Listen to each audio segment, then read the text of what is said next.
Esteban, and attorney for Edgar Alian Pamis. From the Department of Interior and Local Government, we have ASEC Romeo P. Benitez.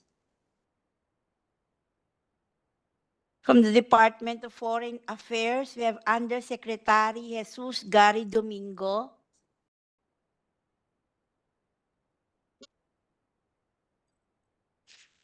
We have Secretary Enrique Manalo. Sorry po. And Attorney Zeph Goson. From the Bureau of Immigration, we have Attorney Vicente Uncad and Attorney Jose Calito Zeylicas.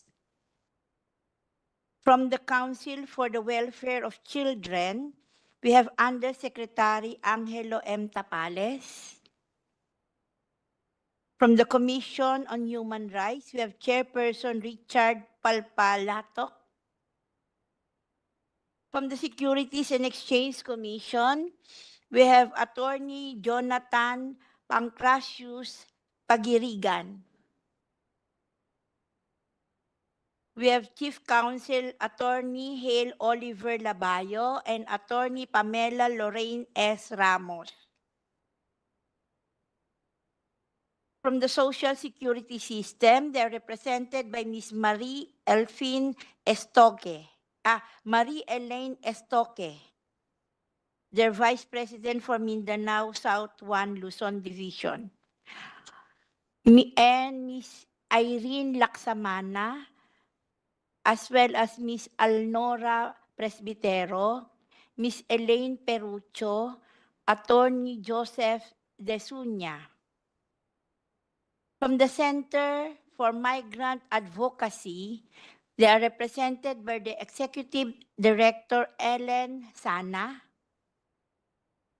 From the now Independent Press Council, they are represented by the President Edita Caduaya.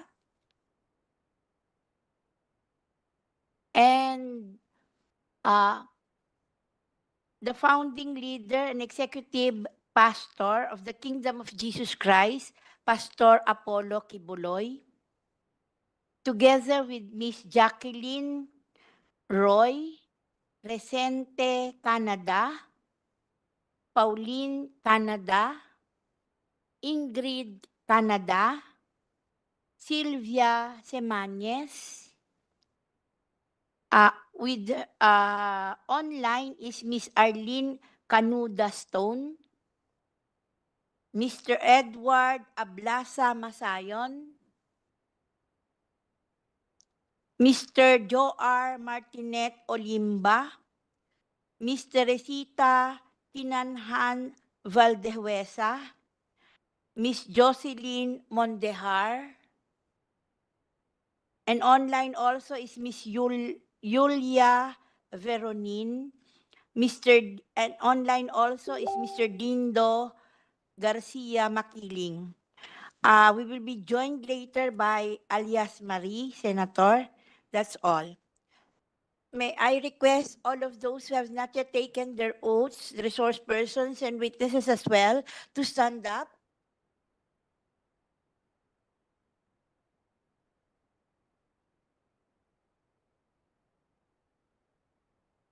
And please raise your right hand. Resource persons and witnesses, do you swear to tell the truth, the whole truth, and nothing but the truth in this Senate inquiry proceedings? Yes. Senator, they have all answered in the affirmative. That's all. Thank you. Thank you, Comsec, at maraming salamat sa lahat ng resource persons. At this point, bago natin unang dinigin yung ating mga victim survivors, first I would like to call on the Majority Leader, Senator Francis Tolentino, para sa kanilang opening statement. You have the floor, Majo.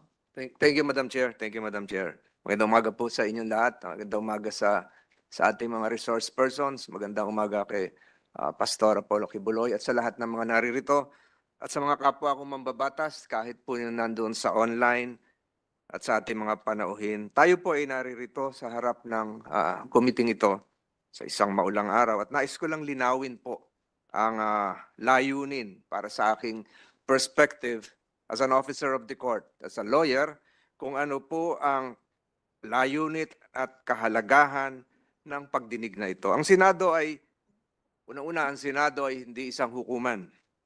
At hindi po tayo naririto upang magpasya kung ang isang tao ay nagkasala o walang sala. Sa ilalim ng saligang batas ng Pilipinas, lalong-lalo na sa Article 6, Section 21, binigyan tayo ng kapangyarihan. Tinutukoy ko po ang mga mambabatas na magsagawa ng mga investigasyon in aid of legislation o bilang tulong sa paggawa ng mga batas. Sa hukuman, ang pangunahing layunin ay ang paglutas ng mga kaso at pag-alam kung may pananagutan o wala ang mga akusado, batay sa ebidensyang ipinapakita. Sa Senado, ang ating layunin ay iba. Ito ay upang mag-imbestiga at mangalap ng mga impormasyon at dokumento para sa isang makatarungan at makabuluhang pagbalangkas ng mga batas. Sa isang husgado, meron pong tinatawag na right cross-examine witnesses.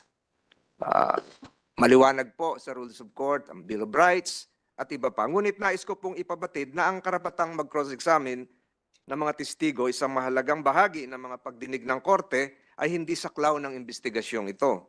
Ang proseso ng cross-examination at iba pang pamamaraan na ginagamit ng korte ay eksklusibo sa hudikatura. But we recognize, this committee, again, as an officer of the court, recognizes the primacy of the judiciary insofar as this issue is concerned. Filipino boy at magandang zini. Good morning pakilike and share po mga kababayan. Ito po si Pastor QUIBOLOY, kahit bumabagyo ay dumalo po dyan sa hearing sa Senado at malalaman po natin dito ngayon mga kababayan, no, ang mga binibintang sa kanya kung paano niya po ito, no, sasagutin. Abangan po natin mga kababayan. Pakilike and share. Naririnig niyo ba ako? One, because the committee requested the Regional Trial Court of Pasig to allow the detainees to attend today's hearing. It is an acknowledgement of the court's jurisdiction over the accused. Number two, the committee, before it moved and conducted a hearing today, showed respect to the court by acknowledging the court's jurisdiction and not conducting a hearing without the prior court approval. And number two, and I would want to make a motion here before I continue my opening statement, Madam Chair, this committee should likewise be furnished a copy of any opposition filed to form part of the records of these proceedings of the committee, Madam Chair. So ruled, Majority Leader. Thank you, Madam Chair. That would form part of the records of this case, Madam Chair. And again, I reiterate what I've been saying here. Ang atin pong ginagawa ay hindi po para maghusga ng innocence or guilt ng mga akusado sa isang kaso. Subalit, nais po rin nating bigyan diin na napakaraming desisyon ng Korte Suprema, simula pa lang nung Arnold versus Nazareno, 1950, na binigyan diin ng Korte Suprema ang kapangyarihan ng Senado na mag-imbita at magpatawag ng mga saksi, resource persons, para linawin ang paggawa ng batas. At kaya po tayo merong pagdinig ngayon. Subalit, nais ko pong hilingin sa lahat na during these proceedings, we show utmost respect and consideration to all persons here present, whether accuser or accused. Ang Senado po should remain as a bastion of dignity. Hindi po tayo narito para magtapon ng kung ano-anong dumi sa bawat isa, kung hindi para ipakita na Spike Limbo, shoutout. At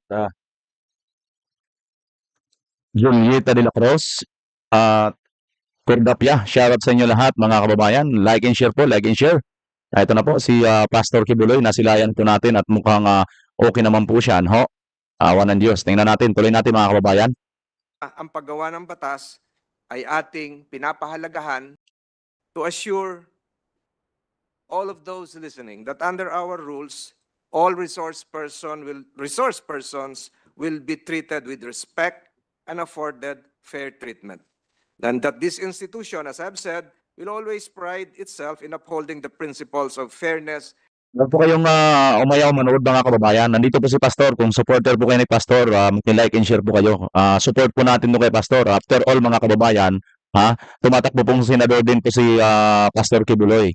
Kailangan po ma-expose po ngayon at kailangan po niyang kita po sa tao. At lahat po ng publicity mga kababayan, kailangan po natin, no? Katulad ng ating mga sinusuportahan, sila Atty. Vic Rodriguez, ang Ipanaw Sambayanan, na party list nila Dr. Loren Bado at Eric Siles, no?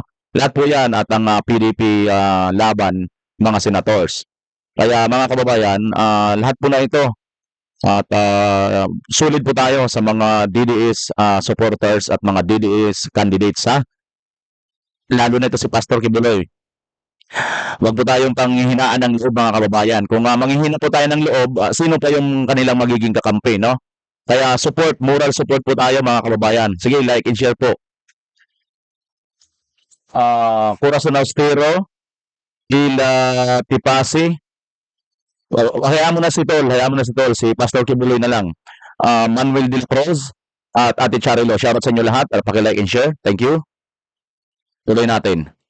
Perhaps the penalties could be increased, but just the same, this hearing is required of us as part of the complexities of governance that would require us to listen to various voices, even those embroiled in legal challenges and scrutiny. Again, Yes, dito natin makikita mga kababayan, mababantayan po natin kung hindi ba sila magiging biased towards dito, no? Sa mga pangyayari ngayon. Malalaman natin kung sino yung mga senador na talagang ang mga killing nandoon sa mga walang kakwenta-kwentang mga style, no? Tuloy natin mga kababayan. Kaya support po, paki-like and share. to seek the truth. To seek the truth. Mapagandan ho natin yung batas. Marami nakikinig ngayon and not to pass judgment. Madam Chair, thank you for giving me the privilege to have an opening statement. Ayan, ang ganda sinasabi dito ni Tolentino, no? Not to judgment, no? Ito po ay para po, pag dinig po ito, para mas mapaganda pa po natin ang batas, hindi po dahil para maghukom kayo dyan, mga kababayan. Pansin po natin itong hearing na to, inquiry or in aid of legislation, no, mga kababayan. Hindi po ito yung hearing ng korte mismo na dito mo papatunayan kung may kasalanan ka or wala. Ha? Kaya dito makikita natin mga kababayan, ang pundasyon po ng atin dapat dito asahan ay yung kung ano lang ang dapat na impormasyon na gusto nilang makuha. Hindi dito po pwede yung papatunayan mo na may kasalanan or wala. Kasi nga po, nandoon po yung sa korte talaga, regular court. Okay? Tuloy natin mga kababayan.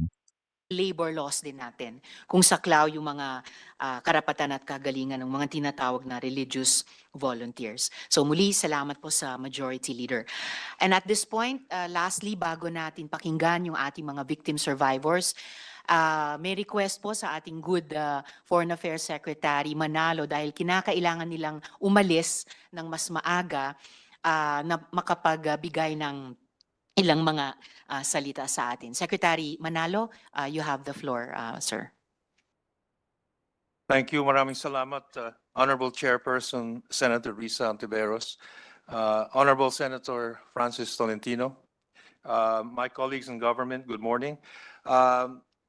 I just want to thank Senator Hontiveros in this committee for giving the Department of Foreign Affairs the opportunity to contribute to our meeting today in aid of legislation.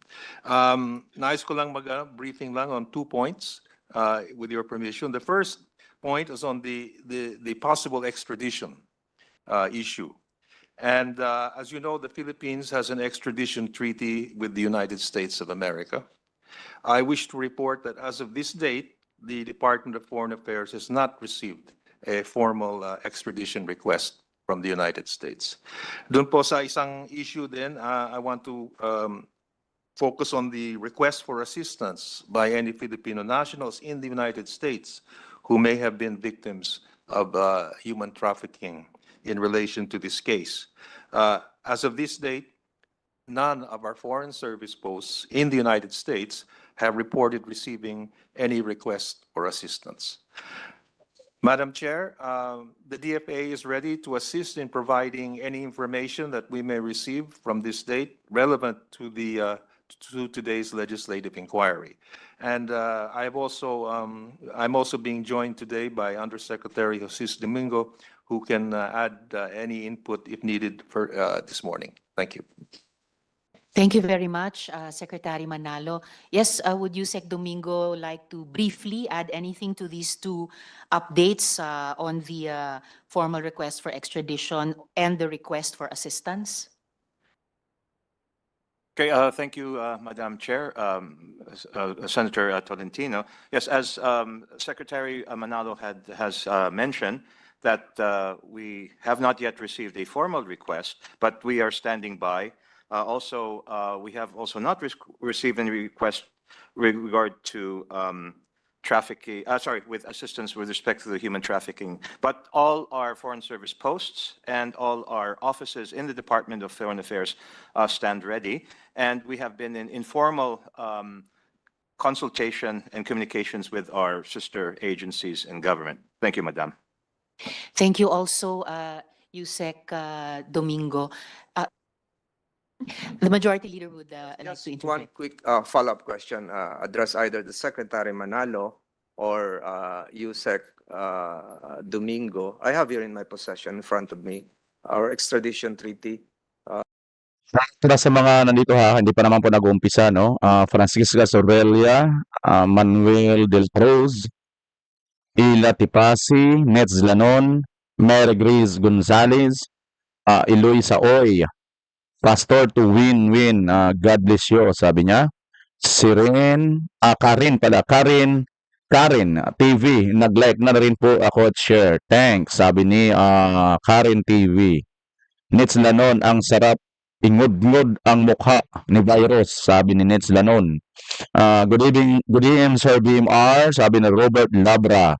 Good evening sa Robert Labra. Leticia Julian, count my vote, Pastor QUIBOLOY, sabi ni Leticia Julian. Marife Martinez, inilipat na ang husgado ngayon, sabi niya. Nako, yan ang ating babantayan, ha, kung paano nila ililipat ng husgado.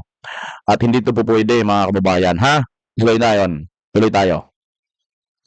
Ayan, Renato Bailey, good PM, BMR, like now. Umaga pa lang, nasa ibang bansa ka ba, Brad Renato Bailey? Good morning sa iyo, ha?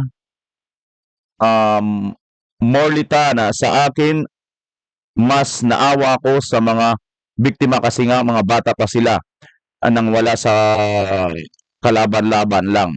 Totoo ang aligasyon. Well, hindi pa po napapatunayan yan. Kaya, aligasyon pa lang yan. Sabi mo nga, aligasyon pa lang yan.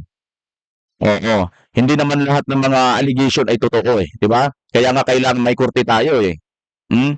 Kung naawa ka, di maawa ka rin sa mga nabiktima ng war on drugs. Di ba? Yung biniktima ng mga drug addict, yun ang kaawaan mo, hindi yung mga drug addict, ha?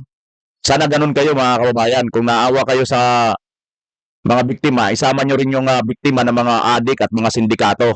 Okay? Hindi tayo rito dapat maging plastic. Would have to be coursed through the DFA. Kayo po ang magpapadala nito mula sa committee ito papunta kung saan man. So you should be aware of that, and the lawyers here present should be aware of that, because this would trigger some. Yan nga no? Sabi nga dito ni William Coronas, no? Makakalaya na yan si Pastor nabasura na ng case niya sa US. O, kita mo? Nabasura na nga ang kaso doon sa US eh. O, dito pa sa Pilipinas, no? Inserte mo. Ayaw tigilan ng lahat.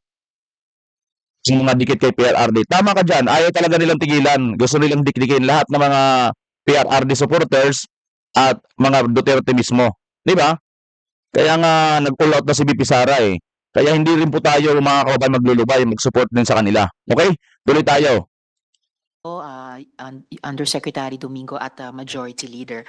So, ngayon po, Kung sinasabi ng isa na naawa daw siya sa mga biktima, eh bakit nandoon sa US ito na isa nga nagmula ito sa US na mga kaso na to? Bakit ano? Bakit doon nabasura na? Bakit dito hindi pa ibasura? Isa lang naman 'yan, di ba? So, ibig sabihin, kung binasura na 'yan, dinismiss na yung kaso doon, ha? Eh wala na ring wala na ring saysay. Malamang sa malamang, basura na rin yung mga nandito kasi isa lang naman 'yan eh. 'Di ba, mga kababayan? So, bakit mayroon tayong ganitong hearing? Eh wala eh. 'Yan ang hirap sa atin, 'di ba? Pagka malapit ka diyan sa ay wala naman eh yung admin na yun, napakatalamik talaga ngayon eh. 'Di ba? Ginigipit nila ginagawa nilang weapon ang kanilang kapangyarihan para gipitin yung mga opposition nila. Yun talaga ang totoo ngayon, mga kababayan. Kaya tayong mga suporte, wag po tayong mapagod, wag tayong matakot, wag po tayong tumigil. Suportahan po natin itong mga taong ito kasi sila po ang totoong nakita natin na nakatulong sa ating bayan. Okay? Tuloy-tuloy tayo, mga kababayan. Of fornication with many ministers and men. That is why she was supposed to be disciplined, but she went out and Umpisa natin dito yung pagsasalita ni Pastor. Umpisa natin dito, mga kababayan. Ito na po, magsasalita si Pastor, ha?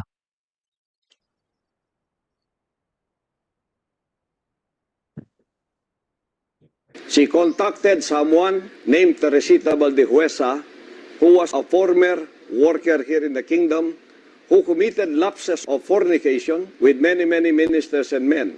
That is why she was supposed to be disciplined, but she went out. This Alina Ostapchenko is saying things against me, and we were able to do record every bit of what she said. Listen to her voice.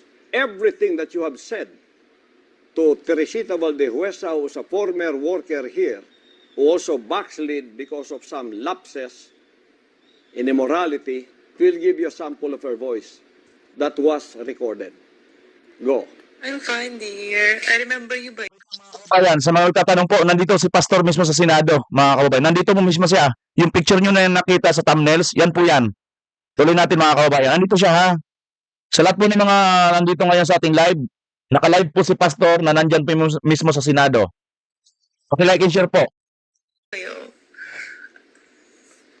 And I'm so glad that I already out of the kingdom, and it's a miracle that how I exit from there, because the time kasi I was so fanatic before, but when time passed, I realized many things. I can also share with you if you like. He asked me if I'm ready to dedicate my life. I said yes, because for me, I was thinking dedicate to God, so I never think about other stuff. And suddenly, he was on me already, and he was trying to pull my pants already off. And then things started to happen, and I understand that, oh my goodness, it's like I have to switch off my mind. I will not question, I will not ask if it's Father's will in my mind. That time, I will just not try not to feel anything like that. And because I was shocked by what's happening in the room. You have to prove that in court, because this is an international ministry and I have an international reputation. You will be sued by the kingdom in all places that you've called. We will not let this pass. Teresita Valdehuesa will be part of this. So better get your lawyers and defend yourself. We have lawyers all over the world. Wherever there is a kingdom, we have a general counsel in the name of Attorney Michael Green. In America, we have 18 lawyers who are observing all the happenings in the kingdom. We have financial consultants. We have lawyers who will defend the kingdom wherever it is being attacked. For the record po, yung pastoral na binanggit dito, si Ms. Alina, she gave her consent also to the playing of this video in this hearing. So, Ms. Teresita, meron po kayong testimonyang hinanda. Pwede nyo na pong basahin. You have the floor. Kaya itong mga ito, laging same lang sila doon sa ano, no? Diyan sa, tawag nito, diyan sa Congress. Lagi silang may script. Mga kababayan, ito talaga yung ano ito yung hindi ko maano Kung talagang totoong nangyari sa iyo yan, hindi mo basta-basta makakalimutan yan May script ka man o wala, kayang-kaya mong ulit-ulitin at kayang-kaya mong isalaysay yan. Tama ba ako, mga kababayan? Hindi, totoo. Tama ba ako? Kung talagang totoong nangyari sa iyo ito, kailangan mo pa ba ng script? Paki-comment ka mga kababayan. Comment ka kayo kung mali ba ako doon sa aking analyze or tama ako doon. Na pag ang isang pangyayari sa buhay mo ay mahalaga, importante, mabigat, masakit, or masaya, ito hindi mo makakalimutan Mahirap ito makalimutan unless kung nagkasakit ka ng amnesia. Di ba? Comment kayo mga kababayan. Tayo ko yung comment nyo. Good morning po, Madam Chair, Honorable Senator Riza Hontiverus, and to Honorable Senator Francisco Tolentino, and to all the members of this august body. I come here today to share the truth that has been silenced for 3 decades because of great fear, and this is also on behalf of the many victims who have suffered in silence just like I have. I believe my testimony reflects their pain, struggles, and resilience. While I understand that this is aimed to aid in legislation, I am also grateful to be given this opportunity to inform those who still believe that Apollo QUIBOLOY has been innocent of the crimes he is accused of because he has never been. At the age of 17, I became a member of the church led by this man, Apollo QUIBOLOY, in 1918. I was a freshman student. I was eager and active in the community, even spending a significant portion of my college years living at the parsonage where he resided. In 1988, I made a difficult decision of my life to dedicate Nakita niyo si Pastor, mga kababayan, Andyan po si Pastor mismo sa Senado. Matapang pong humarap. this to his ministry, driven by the belief that true fulfillment and salvation lay in serving God fully. This choice meant leaving behind my family, my career, and the person I once was. Despite the resistance of family and friends, I pursued my conviction. I joined a pioneering group that struggled to meet basic needs, but my desire to serve God fueled my persistence. Over time, I gained his trust and became a respected worker within the ministry. As the ministry grew, so did our blessings. We experienced answered prayers and expanding membership, which deepened our commitment to serving God.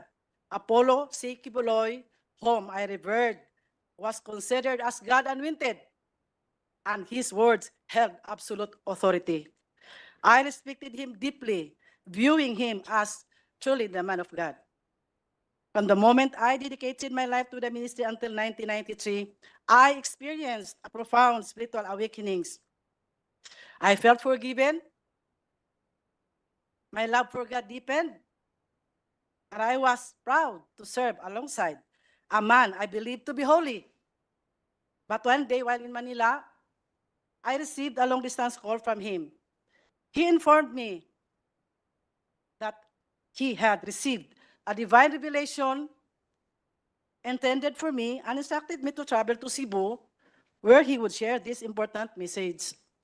He was also scheduled to preach in Cebu that Sunday. Upon arriving in Cebu City, we arranged for him to stay at the Park Place Hotel in Fuente Osmeña. That evening, he instructed me to remain in the hotel, while Nilda Linda, the assigned worker, returned to the worker's house. When we were alone, I asked if I could just sleep on the sofa as it was a suite room. Instead, he insisted that I would sleep beside him and even said in Bisaya, compatible gyud taging kay parehas man og color ang atong suot.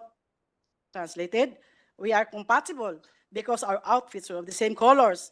I was wearing red pajamas with white dots, while he was dressed in a red t-shirt and white white pants coincidentally. His words made me feel uneasy and quite nervous, and I saw a different personality in him. But I was quick to dismiss that unusual feeling. And because I had previously witnessed Ingrid Canada or ICC, Teresita Dandan, TTD, and Velina Salinas slept in his room alternately, it led me to believe that it was just normal and harmless. Moreover, we had been conditioned to suppress any negative thoughts about him. We were warned that any suspicion on him would reflect our own personality, using the words found in 1 Timothy chapter 1, verse 15, I quote, "To the pure, all things are pure. But to those who are corrupted and do not believe, nothing is pure. In fact, both their minds and consciences are corrupted," unquote. And in those days, absolute obedience was a must. We needed to have an unquestioned loyalty and reverence toward him. Sleeping beside a man I believed to be chosen by God was for me then a great privilege, an opportunity for a sinner like me. But what followed shattered my sense of faith and Para kayong mga nagdidiskurso, parang, ewan ko lang mga kababayan, sa totoo lang talaga, usong-uso talaga itong mga script nila, no? Usong-uso talaga ang mga scripted witnesses, no? Sa totoo lang, kung talagang a witness or ikaw talaga ang resource person, ikaw yung pinanggagalingan mismo na itong sinasabi mo, mahirap talaga yan makalimutan eh. Hindi mo na kailangan isulat yan. Mga kababayan, kahit pa, ganito, di ba? Sa korte, ano mo yan, kumbaga may salaysay ka, counter affidavit, gano'n, or affidavit mo. Ito yung affidavit mo, ito yung salaysay mo, ito yung sinabi. Isusulat yan doon sa korte, di ba? Pero, kahit sinulat mo yan sa korte, kahit hindi mo dala yung sulat na yan, kopya mo na yan, mga kababayan, ito talaga ay matatandaan mo. Tama, hindi? Di ba? Matatandaan mo ito. Kahit pa nagsulat ka na doon, yun pa rin at yun pa rin sasabihin mo at hindi mo kailangan basahin ito, mga kababayan. Di ba? Yun naman talaga yung Yun naman talaga ang totoo eh. Maniwala kayo sa hindi.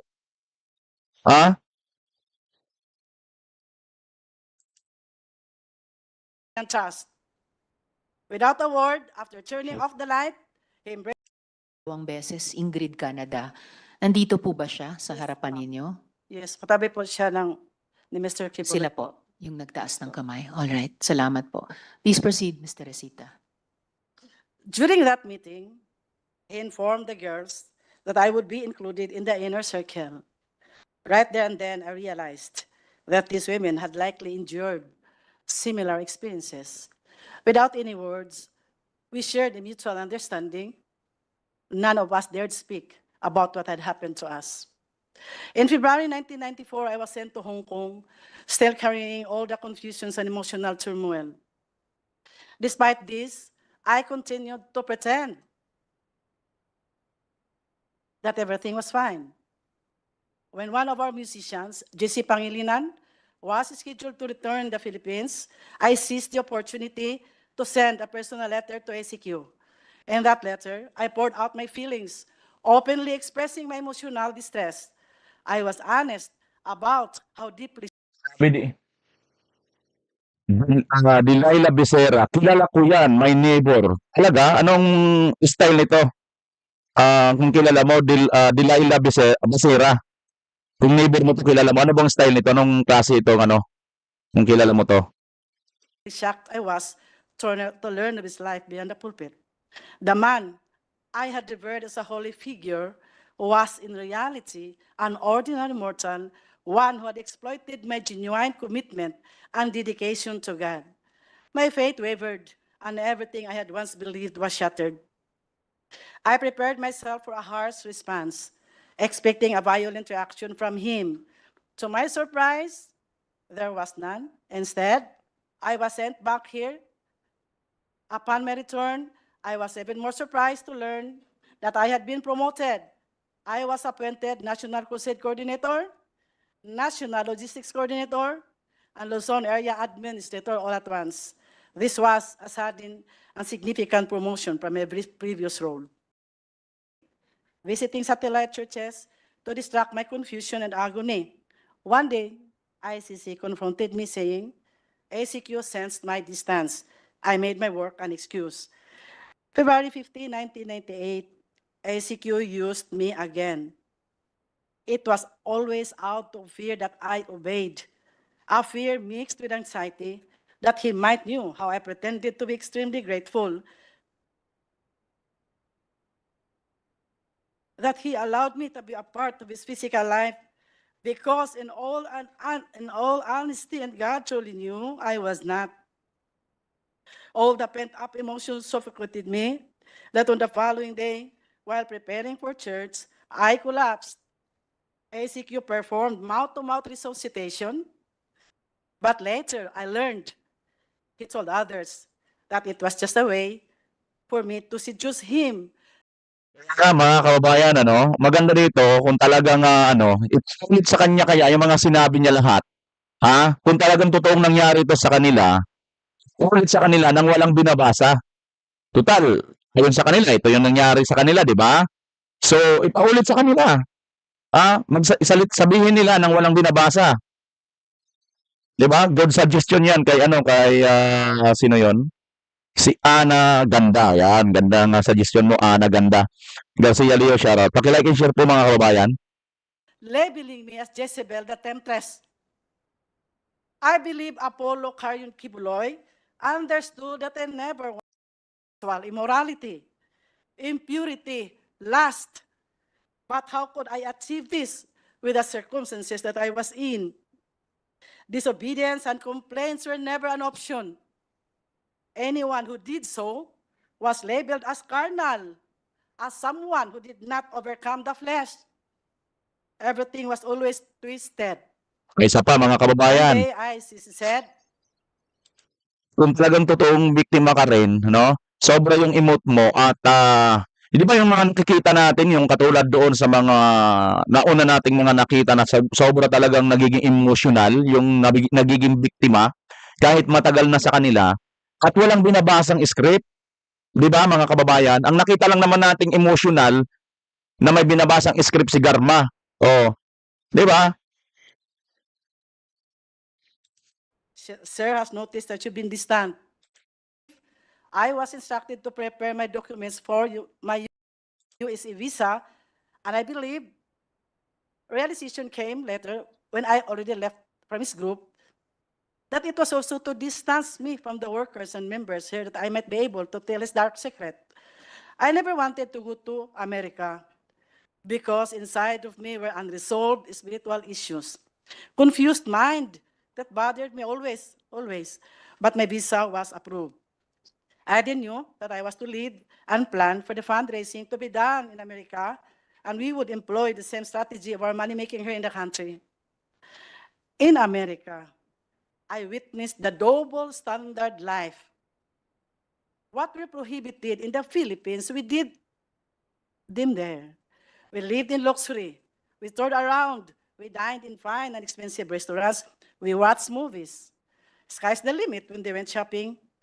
I decided. Kung hindi ka umiiyak sa ganitong pangyayari, ibig sabihin gusto mo. Di ba? Ewan ko mga kababayan na, pero mo, binabanggit niya, luxurious daw. Oh. Gusto niya, di ba? Ba't hindi siya umiiyak? Kasi maganda eh. Maganda, di ba mga kababayan? So, ayaw ko ba sa mga ito? Oh, so ganito na lang ang hamon natin dyan. Basahin ninyo yan. Or sabihin ninyo, salaysayin ninyo, ulitin nang walang binabasa. Para magkaalaman talaga. Kasi pag may binabasa kayo, talagang scripted na yan. Hindi nyo maalis sa taong bayan. Scripted kayo dyan. Pa ang mga pamilya. Nasaksihan ko po na kahit last centavo para pamasahe, kailangang ibigay pa rin. Bahala nang maglakad papuntang simbahan ang mga mahihirap na membro. Hindi kinaya ng aking konsensya ang double standard life. Maraming workers ang napalo dahil sa panunood na ng sine, pero kami sa Amerika, halos linggo-linggo nanood ng sine, bawal sa amin ito dati. Naghirap ang maraming workers at members sa pagkaruling at pagsulisit sa bawat tao sa lahat ng dako dito sa ating bansa.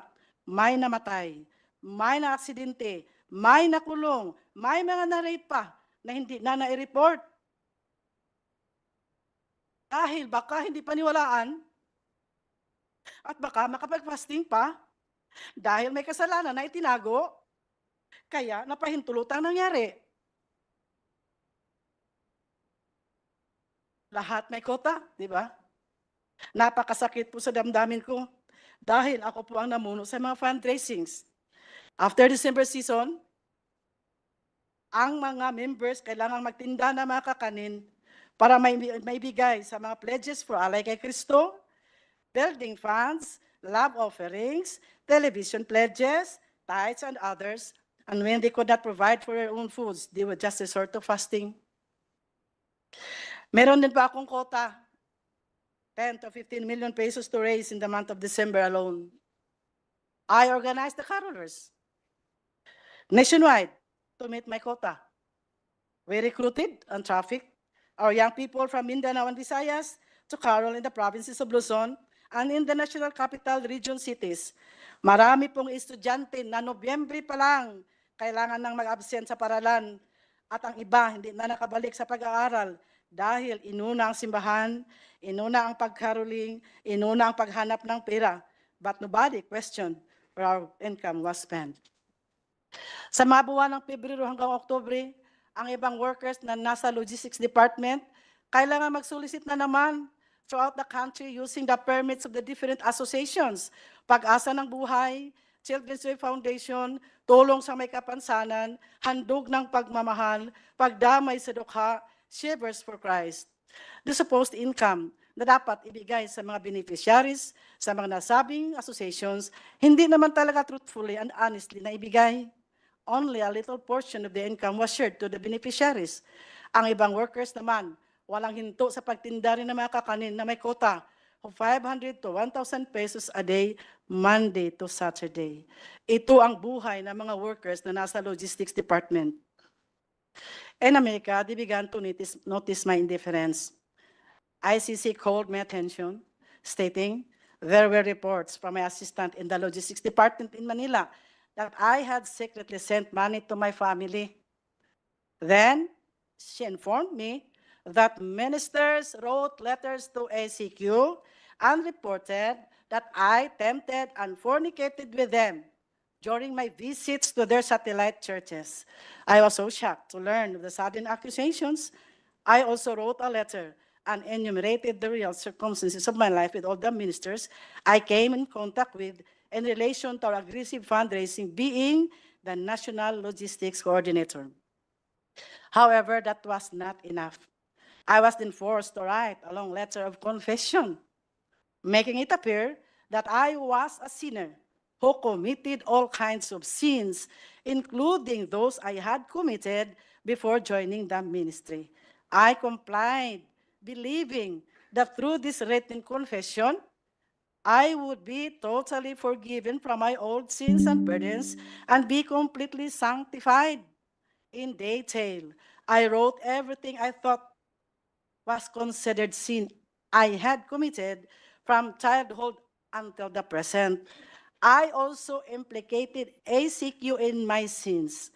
It had the same tenor of the letter I wrote in Hong Kong in 1994. And this time, he was furious. Then ICC instructed me to revise my letter.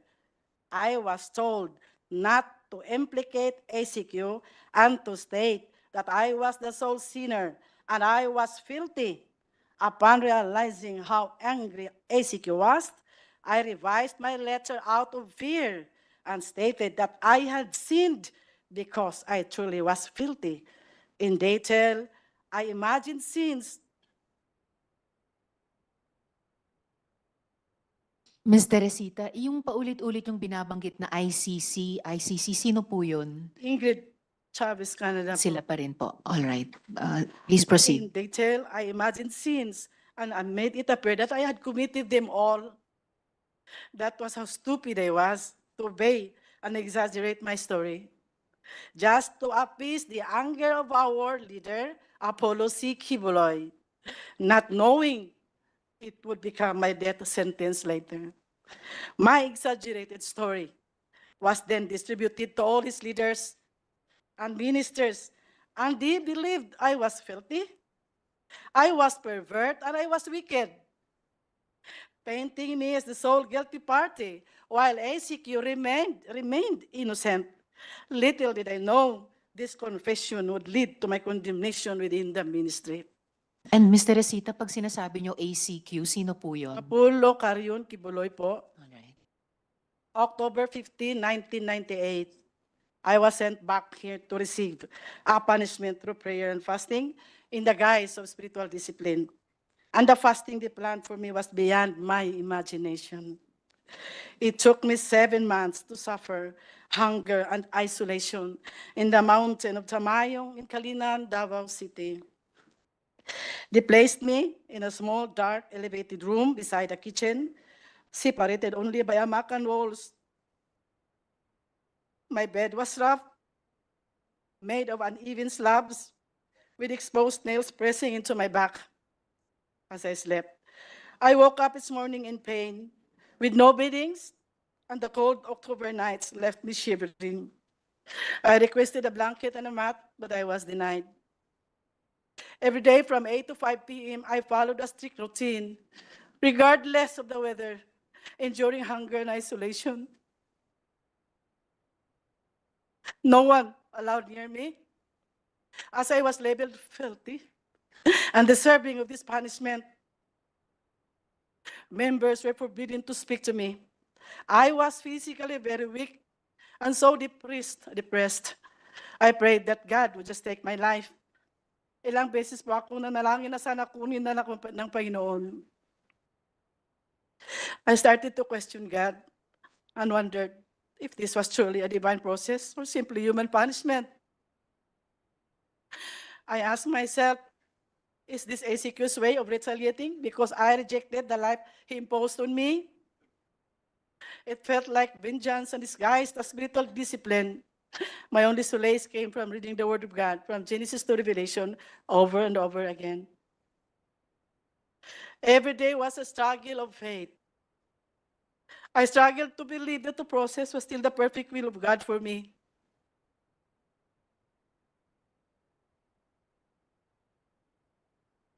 I struggled to believe that I really was a sinner and that I was recuperating from my spiritual disease for the lack of faith. That was to justify my present pains and to at least lighten my burden of loneliness. On January 8, 1999, I gave ACQ a resignation letter and I requested for a fare so that I can travel back to my home in my province. He did not approve my resignation letter. I pleaded to Ingrid, and like a child, I cried for help. But she remained untouched, telling me that it was a divine process. After that conversation, misery doubled. I had no money, and I was still physically weak, so there was no way for me to go out from the compound of the prayer mountain. Waiting for the restoration was the only alternative at the moment. If not for the comforting words of God, surely I would be totally gone out of my mind. They continually accused me of sins they alone knew, unimagined, that would always lead me into fasting. It eventually hardened my heart because I started to realize that the purpose of doing it was to totally break me down and to even slowly kill me.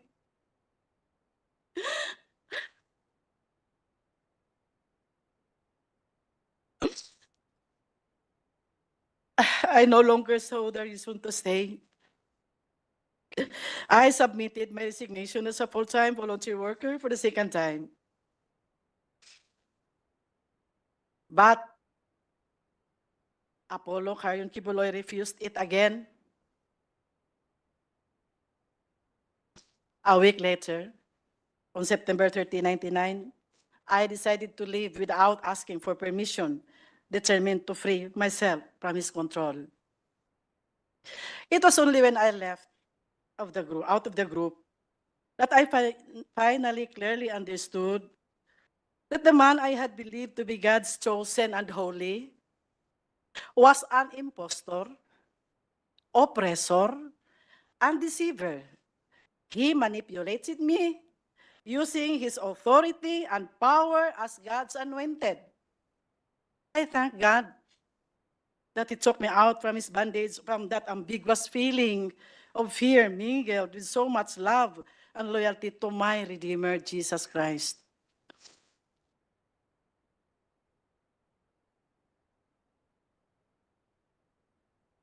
But He was not finished with me and did not stop terrorizing me. Alex Camia, his personal bodyguard, a full-time worker, once known to be a champion in gun shooting before he joined the group of ACQ, together with his team, kept coming to my place to harass me, serving a fake warrant of arrest to a minister who stayed in my house. This minister settled in my place after he was gunned down in Davao City but survived. The team of Alice Camia was apprehended, and when investigated, they had several firearms in the car, several plate numbers, and there was also a red plate. The registered owner of the car was Apollo C. QUIBOLOY.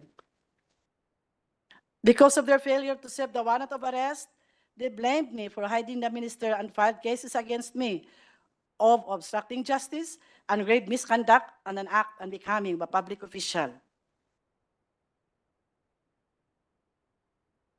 After that incident, I heard that Alex Camia was the suspect of the murder of an ex-worker who was shot down inside his home, and this ex-worker did not survive. I was scared to death when I heard this news. My option was to remain silent because killing could have actually happened when Camia and his group came to my place. There was also an ex-worker, Elsa Bolivar, who was a senior citizen, a woman shot dead while she was in her garden in Tagum City. I was so hysterical when pictures of her bullet-ridden body were sent to me because she had just visited me in my place before it happened. Fear consumed me and I remained silent. 3 years ago, nagkausap po kami ni Alex Camia. Humingi po siya ng kapatawaran at nagsabi na siya ay nautusan lang po na kailangan din akong iligpit. Pinaniwala po siya na ako ay may malaking kasalanan at ako ay napakasamang babae. Nang tinanong ko kung ano ang aking kasalanan, sinabihan daw siya na tinukso ko raw si Apollo Cayon Quiboloy. Nakiapi daw ako sa mga ministro. Narinig naman po ninyo yung sa video. Nakipagtalik daw ako mismo doon sa workers' house at nagnakaw daw ako ng 3 million pesos. He even said in Bisaya, di ba nagtugot man ang Ginoo pagpatay sa dautan? Doesn't God permit the killing of the wicked? Doon ko lang naintindihan na kailangang i-declare ni Apollo Quiboloy sa lahat ng mga workers at members na ako'y makasalanan at napakasamang babae para magiging makatwiran ang lahat ng parusa na binigay sa akin at magiging makatwiran din kung bakit ako kailangang patayin. Apollo Quiboloy called me Jezebel, the temptress, using his pulpit to broadcast how filthy and evil I was. This became a pattern. Kung may mga workers na may alam sa kaniyang buhay, sa sikretong buhay at aalis sa kanyang kingdom, sila ay akusahan na napakaraming kasalanan. He would always exaggerate their weaknesses at ipaniwala sa mga workers at members na sila ay umalis dahil may mga marumi at mga napakasamang mga tao. His followers only heard his side of the story, which was always filled with lies and twisted truths. The other side, our side,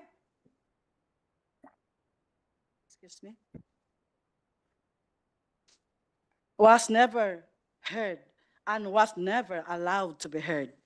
They only believed whatever he fed them and even defended him and attacked those who defied their leader without investigating the truthfulness of the circumstances. Nakita naman po siguro natin kung paano siniraan ng mga workers at defenders ni Apollo Quiboloy ang mga testigo dito. Mga napakasamang descriptions para lang ipahiya ang mga nagsalita ng kanilang mga karanasan sa loob ng kanilang kingdom. Mga salitang hindi nababagay sa mga tinatawag na mga citizen ng kingdom of Jesus Christ. Their intention is only to demoralize and warn others of the consequences of defiance. Last August 2021, during one of his television programs, he once again maligned me, broadcasting nationally and internationally that I was a fornicator and an immoral woman, which we have just watched. Madam Chair, I would like to remind Mr. Quiboloy to remember the biblical stories about the lives of King Nebuchadnezzar, King Sennacherib, and King Herod. All of them fell into the hands of the Lord. Nebuchadnezzar, you know that, was separated from his people and lived like a beast and ate grass for 7 years. King Sennacherib died a tragic death, murdered by his own sons. King Herod was struck by the angel of God, died, and his body was eaten by worms. Their sin was that they replaced God with themselves, considering themselves as gods and blaspheming the one true God. This is all, Madam Chair. Thank you. Salamat po, Ms. Teresita, sa testimonya mo. Kahit kailangan mong iyakan para basahin sa amin. Kailangan niya talaga sabihin yung kailangan mong iyakan para basahin sa amin. Ha? Sige, tuloy. Iyakan mo lang. At kailangan mo talagang magsalita ng napakabait, napakabanal na mga boses na yan. Ha? Sige lang, sige lang. Tuloy lang natin. Tuloy. Bago yung isa munang follow-up question ko sa inyo, gusto kong i-acknowledge yung presensya online ni Senator Cynthia Villar. Salamat, Senator Cynthia, sa pagdalo nyo. At ang Minority Leader, Senator Coco Pimentel. Salamat kaayo sa pagdalo. Kung walang opening statement si Senator Coco at si Senator Cynthia, bago yung interjection ni Majority Leader sa Department of Justice, isang mabilis na follow-up question sa ngayon, Ms. Teresita o Ms. Ging, Ate Ging, just for the record, guilty ba kayo dun sa mga krimen na inakusa sa inyo, yung pagnakaw ng 3 million pesos, yung pag-fornicate sa iba pang mga ministro? Guilty ba kayo sa mga iyon? Of course not. All right, salamat kaayo. Majority Leader, for your interjection with the Thank you, Madam DOJ. Chair. Nothing to do with the previous testimony. Magpapaalam po kasi ako kasi magsasalita po ako sa Liga ng mga Barangay and the Minority Leader is already here to fill up some legal questions likewise. But Madam Chair, before I leave, gusto ko lang tanungin hindi ko kasi nakita kanina, dito pala ang Department of Justice relative to my previous questions answered by the DFA. This is speculative, academic, and purely legal. If an extradition request is lodged before the DFA, there is under the PD, which I cited before, a process which would necessitate the Department of Justice to file a petition. But that is another court. And that is another court which would constitute as the extradition court here in the Philippines. And if there is going to be an extradition hearing, the purpose is not to determine the guilt or innocence of the accused, but whether they would fall under the ambit of our extradition treaty. Is that correct? Who will answer? Attorney Torribillas or Attorney Quintana? Speculative lang ito. Ano lang to? Senior State Counsel Quintana, I believe, Majority Leader. Yeah. Thank you, Madam Chair. Good morning, sir. Good morning, Madam Chair. Good morning, Your Honor. As to the as to what will happen on, should the Department of Foreign Affairs later on receive a request for Thank you sa mga nag-like at nag-share, Elizabeth Channel at saka Lee Chen. Hello, good morning ma'am. At sa mga nag-like at nag-share, hindi po natin nilalike itong ginagawa ni Arisa dito na ang mga pinababasa at mga scripted ditong mga kanyang mga witnesses dito. Ang atin po, nilalike po natin ang ating channel para matulungan po tayong maikalat po itong mga kababayan. Bilang support na rin po natin kay Pastor Quiboloy. Kaya sa mga hindi pa po nakapag-like, 286 pa lang, at 500 po tayong viewers, baka naman mag-like na po ang lahat. Thank you po sa mga magla-like. Wala naman pong bayad yan. Tuloy. the extradition of Mr. Quiboloy, and the present criminal cases are filed against him. The Philippines, as a requested state under the Philippines-US extradition treaty, has the option to postpone the filing of the extradition case. In which case, Postpone. only the filing, Your Honor. But Uh, is the extradition court would be constituted here in the Philippines. yes, Your Honor. Not necessarily the court where the hearing is being Yes, conducted. it would be a separate separate proceeding, and as I mentioned, it might be postponed, or we can accept the request and file the case in a separate extradition It case. will not be a criminal court. No, Your Honor. As you correctly pointed out earlier, the extradition court is not there to determine the guilt or innocence of the subject of the request. Thank you, attorney. But my second question is related to the first question and to the previous questions. The extradition shall not be granted under Article 4 when the person sought has been tried, convicted, or acquitted. Tama po ba yun?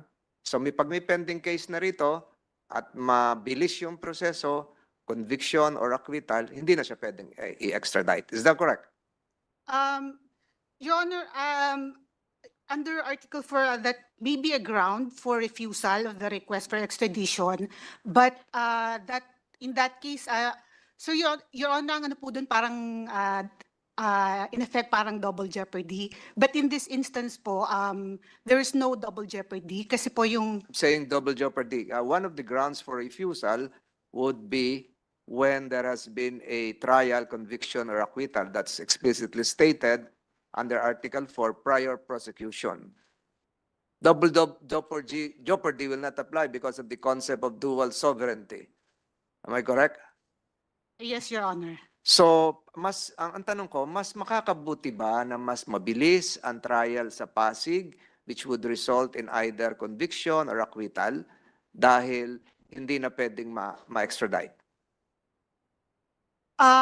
Sir, it's independent of the request for extradition. So regardless if the criminal cases are terminated, are expedited, it will not affect the extradition request. Siguro, aralin niyo mabuti itong Section 1 ng Article 4. Parang very explicit naman ito.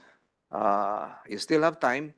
Number 3 question, I learned that correct me if I'm wrong, and I'm sure you're following this through news accounts, that the Department of Justice of the United States dismissed the charges against a certain Miss Dueñas. Tama po ba yun? Yes, Your Honor. Yes, and this was just a few weeks ago. Last week, Your Honor. Last week. October 7. So, ang tanong ko rito, and this will probably be a lingering question, what would be the effect of the dismissal of the U.S. cases against, is Dueñas a miss or a male? Ano ba yan? He. Female? She? Female. Female. What would be the effect of the dismissal of the U.S. cases against Ms. Dueñas to the pending cases of Pastor Quiboloy in the Philippines, since some of the elements would be the same? Your Honor, if I may defer to Prosecutor Torrevillas. Torrevillas. Deputy State Prosecutor Torrevillas, please. Good morning, Madam Chair. Good morning, Senator Tolentino. It will not affect the cases pending against Pastor Quiboloy, considering that Ms. Dueñas is not one of the accused in those cases. One of the accused in cases pending before the regional trial court here in Pasig or in the United States Department of Justice. Saan po? Saan jurisdiction? Before the Regional Trial Court of Pasig and Quezon City, Mr. Senator. So it won't affect. Yes. But there is an interrelationship between the elements involved in the U.S. cases and the Philippine cases. Tama po ba yan? And probably I'm not jumping the gun on what the defense counsels were doing. So walang effect. As I've said, this is just speculative. It will not affect the cases pending before the Regional Trial Court of Quezon City and the Regional Trial Court of Pasig because Ms. Dueñas is not one of the accused, neither she one of the witnesses for the prosecution.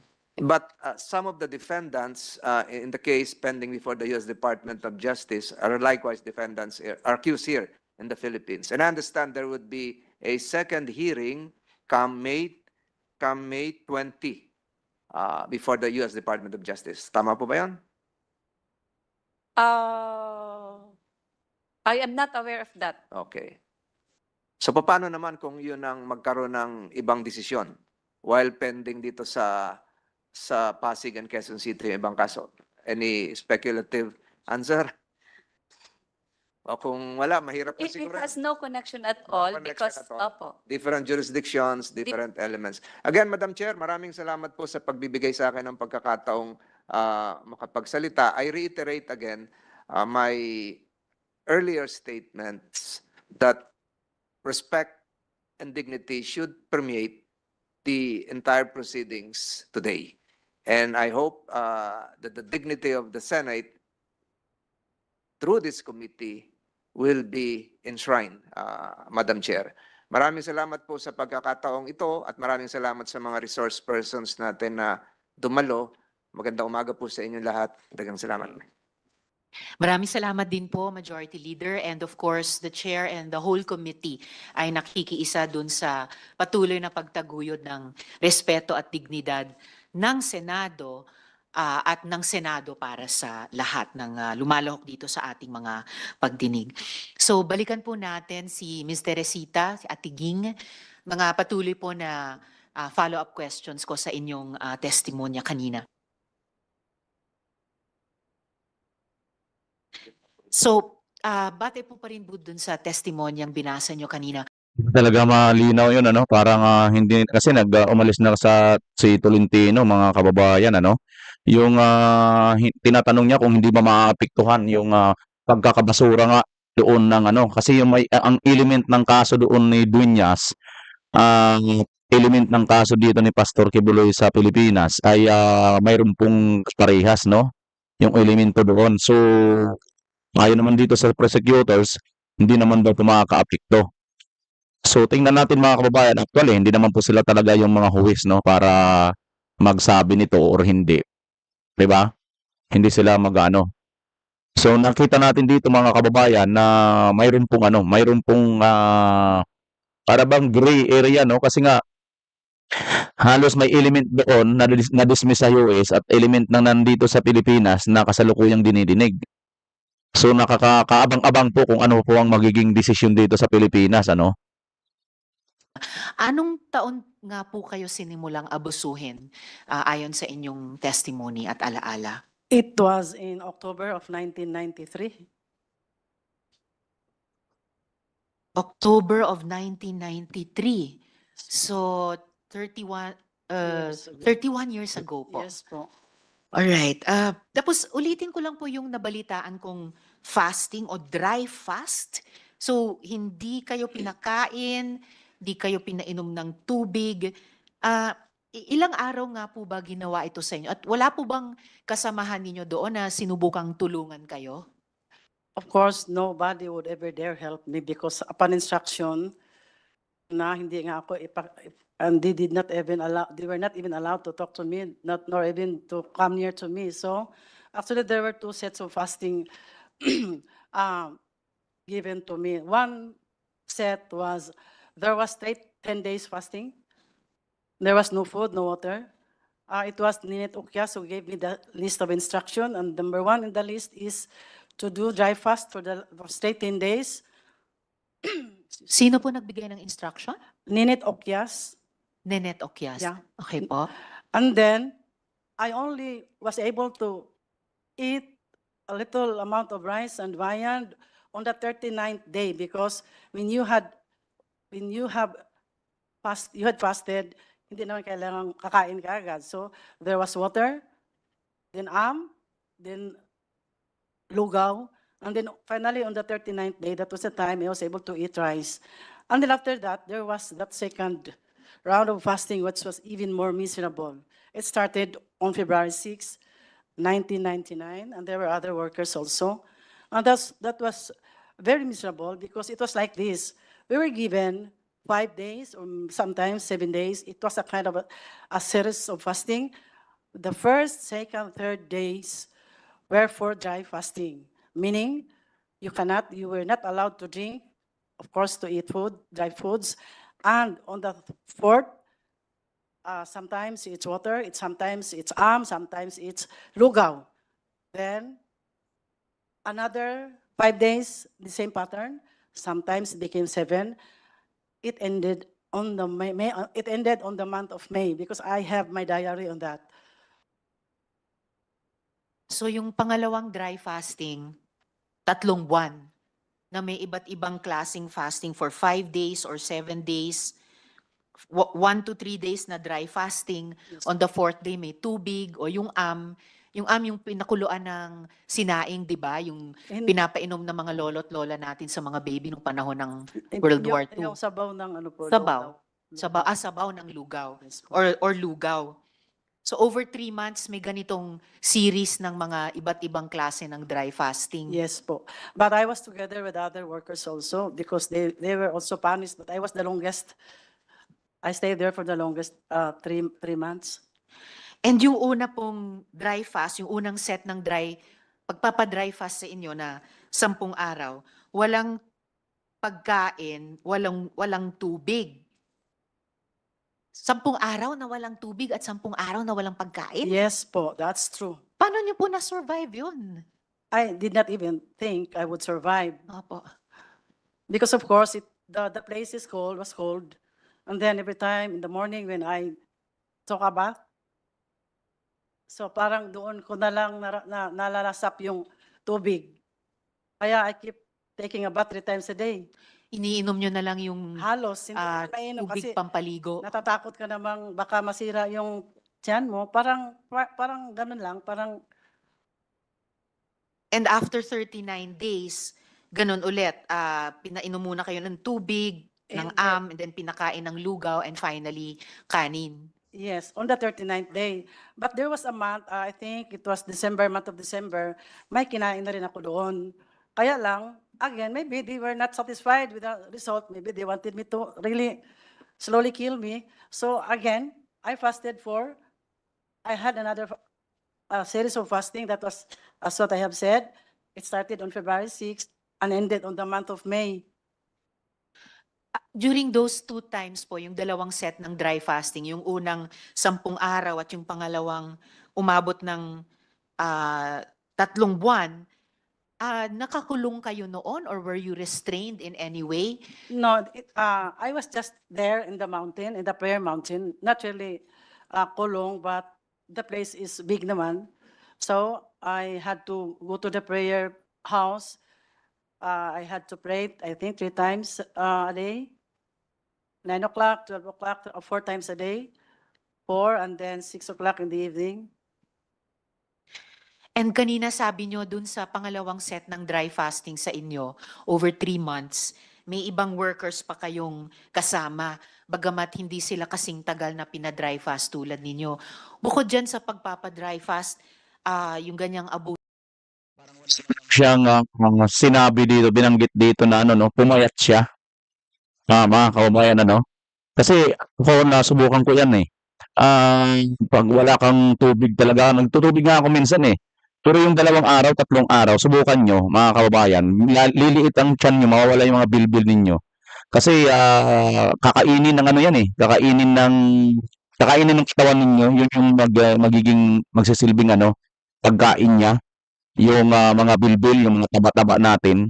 Dito wala siyang nababanggit, no? So, supposed to be, babanggitin niya yan na katunayan nga yan, pumayat ako sa loob ng 10 days, di ba? Kasi wala siyang kain eh. Pero dire-diretso siya nagsasalita mga kababayan, no? Wala siyang binabanggit about doon sa pagpayat niya. Tingnan natin kung babanggit niya ito mamaya mga konti. Like pa po tayo sa hindi pa po nakakapag-like. Abuso sa inyo, meron ka bang na-witness na iba pang mga pang-aabuso sa iba pang workers? Yes po. Actually, there were workers who were placed in a closed tent. Parang Bartolina, ang tawag namin doon Bartolina. They were placed in a closed tent. There were even torches placed around because during the evening they would put fire on the torches, and then they put and peed inside the tent, closed tent. And then, of course, they suffered too much heat in daytime and the colds in the evening. But eventually, they managed to escape one by one. But the only one who survived, she was rescued because she was dehydrated already. So the only one who survived, na-rescue, Yeah, it was Lani Alfaro. dehydrated, si Miss Lani Alfaro. Ano po nangyari dun sa ibang nag-escape dun sa mga tents na yon? Actually, because there were ministers who were also used as their security guards, they were actually helped by the ministers to just escape. So may mga minister din naman na naawa sa kanila at Meron din po. tinulungan silang makatakas. Yes po. Okay. Tapos, Ms. Teresita, Atiging, tama po ba na naging subject kayo ng attempted assassination? Ito po ba yung sinabing ginawa ng angel of death? Of course, I would really think that way because I was just a mere worker, a civilian, and then why would these people come to my place, bring those firearms? They were there, and if it was only to serve the warrant of arrest for my co-ministers, why would they have a backup car? Then I was made to believe that it was really their intention to harass me and to terrorize me in my place. May dala po silang warrant of arrest? Saan Yes. galing po yung warrant na yun?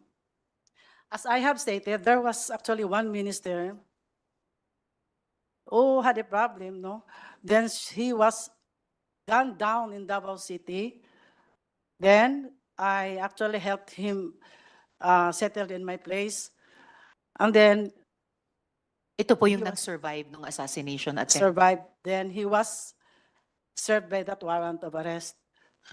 And then, because he was in my house, I helped him actually. So nung pumunta yung mga may dalang firearms at may backup vehicle, yung sineserve nilang warrant ay para dun sa nag-survive sa assassination attempt na kinupkup nyo. Yes po, actually para sa kanya. But I was made to believe that ako rin, pwede rin nila akong patayin. Bakit? Because there was one time, there was, Mga kababayan, na isang oras na tayo mahigit dito, ano, hindi pa nila pinagsasalita si pastor nitong ni Hontiveros. Di ba, ito naman ang kanyang gusto na tanungin niya si Pastor QUIBOLOY dito. Bakit hindi niya muna tanungin? Total, tapos na naman eh. Tagal-tagal, ilang araw na siya dyan eh. Di ba? Nag-hearing na sila noon. Puro lahat side ng mga ano eh. Ngayon, side pa rin ng mga witnesses niya ang kanyang pasagutin mo na. Si pastor, di ba? Si pastor naman ang anuhin mo. Lahat ng, di ba dapat ganito na lang sana mga kababayan para maging mabilis, no? Actually, by bagyo nga ngayon eh. Inuuna mo pa ito, Hontiveros, imbes na tumulong ka sa mga kababayan natin ngayon sa Tacloban at saka sa Bicol na binabaha. Inuna mo pa talaga ito, di ba? Ngayon, kung inuna mo ito, di ba dapat unahin mo na si pastor, nandyan na eh. Di ba matagal mo nang hinihiling ito na makaharap mo si pastor para sagutin lahat ang mga ibinibintan sa kanya? Bakit hindi mo pasagutin? Bakit hindi mo na kaagad diretsahin doon? Ito na naman, pinahaba mo lang yung pagdinig na to eh. Pinahaba mo lang yung grandstanding ng mga witnesses mo, pati ikaw. Ha? Hindi ka naman tatakbo ngayong eleksyon dahil senador ka pa naman ngayon. Wala naman pagka-presidente ngayon. Di ba? Nakakainis mga kababayan. Isang oras na mahigit, hindi pa rin niya pagsalitain si Pastor. Eh di ba na ano na ito sa kanyang unang mga pag-hearing, ilang beses na niyang nagpatawag ng hearing eh. Bakit? Anong purpose? Di ba parang cross-examine na, oh Pastor, ito lahat mga binintan sa'yo. Nito mga taong ito, lahat ito mga sinasabi, biktima mo, ano masasabi mo rito? Isa-isahin natin. Di ba ganun na dapat lahat mga kababayan? Kaya gusto niyo ito, paabutin na naman hanggang gabi itong hearing na to. Naku, bago pagsalitain si Pastor, pagsasalitain mo si Pastor, bandang dulo na. Anong oras na, anong petsa na. Ay, naku talaga itong si Hontiverus eh. Because that Alex Camia was with a policeman, bakit kailangan nila kung parang i-scale sale nila yung opisina ko? Bakit parang tinitingnan nila kung nasaan ako doon? Kung ang gusto lang talaga, if they really wanted the warrant of arrest to be served with that person, why came to my office? For what? Yung pangalawa, was it what? Punishment also, yung pangalawa? Mas lalong punishment on the second round. Maybe Okay. because they saw me alive still and still kicking. It was not their intention to really see me alive. But it was actually a disguise. Sila pwedeng nagkakarol, nag-fundraise 8 a.m. to 10 p.m. Yes po. Ganun po katagal. Alright. Dagang salamat, Ms. Teresita Atiging. Please stay on sa hearing natin dahil yung mga kasama kong senador, mga kauban ko, including our minority leader, may have questions for you. Yes, the minority leader would like to interject now. You have the floor, Senator Sige, Coco. Ma'am Ging, no? So, dito lang ako nababahala sa sinabi mo na dry fasting, Yes 2 po. times ang experiences mo. And sa experience mo, it was a form of punishment. Very much a form of punishment. But it was actually a disguise like a spiritual discipline on me. Okay, Because pero it was presented still as a disciplinary measure. Yes Okay. po. But have you seen dry fasting as a form of a ritual or not as a form of a punishment? Is it also practiced there? Actually, there were 2 meanings, no? Of course, when we were instructed to do dry fasting, we would always consider it as our sanctification, as our cleansing on us, because we would always believe that we were always made to believe that we were sinners, and we do accept that we were sinners, so we had to go through fasting. In the 2 particular, sa mention mo kasi dalawa, ang particular Yes po. cases, hindi ko na matandaan yung mga months. Pero in your particular case, punishment. At first, I did not consider it as punishment. No, wag yung consider. How was it presented to you? You have to undergo dry fasting as a punishment? Spiritual discipline on the first, Oh. talaga spiritual Kung discipline. andun yung discipline, punishment. Diba? Okay. Yung Yes. pangalawa, Yes po. yung pangalawa, was it what? A punishment also, yung pangalawa? Mas lalong punishment on the second round. Maybe Okay. because they saw me alive still and still kicking. It was not their intention to really see me alive. Okay. That's why I had my second series of fasting. But sa observation mo, tagal ka dyan sa kingdom eh, meron, you also undergo fasting as a part of a ritual, not as a punishment. Tama? Yes, there were many times. As severe as dry fasting? No, mine was actually was the worst.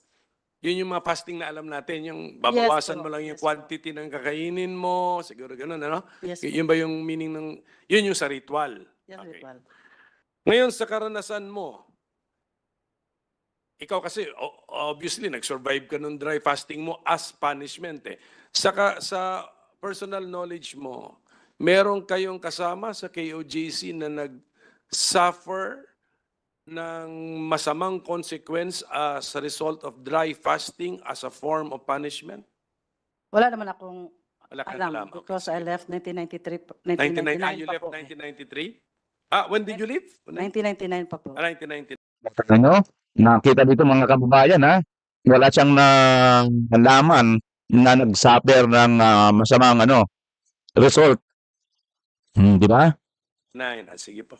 Pero sabi mo, founding member ka, so, pero wala kayong nakita pala. Okay, So far, wala. Kasi sana kung meron, i-encourage natin sila ngayon na magreklamo sila because this might be a violation of the revised penal code. How is it enforced pala? How is it enforced? Sabi mo kasi sa Prayer Mountain, you're free to roam around eh. Pwede kang gumalaw. So paano kung super gutom ka na? Can you cheat? Can you cheat on the dry fasting punishment?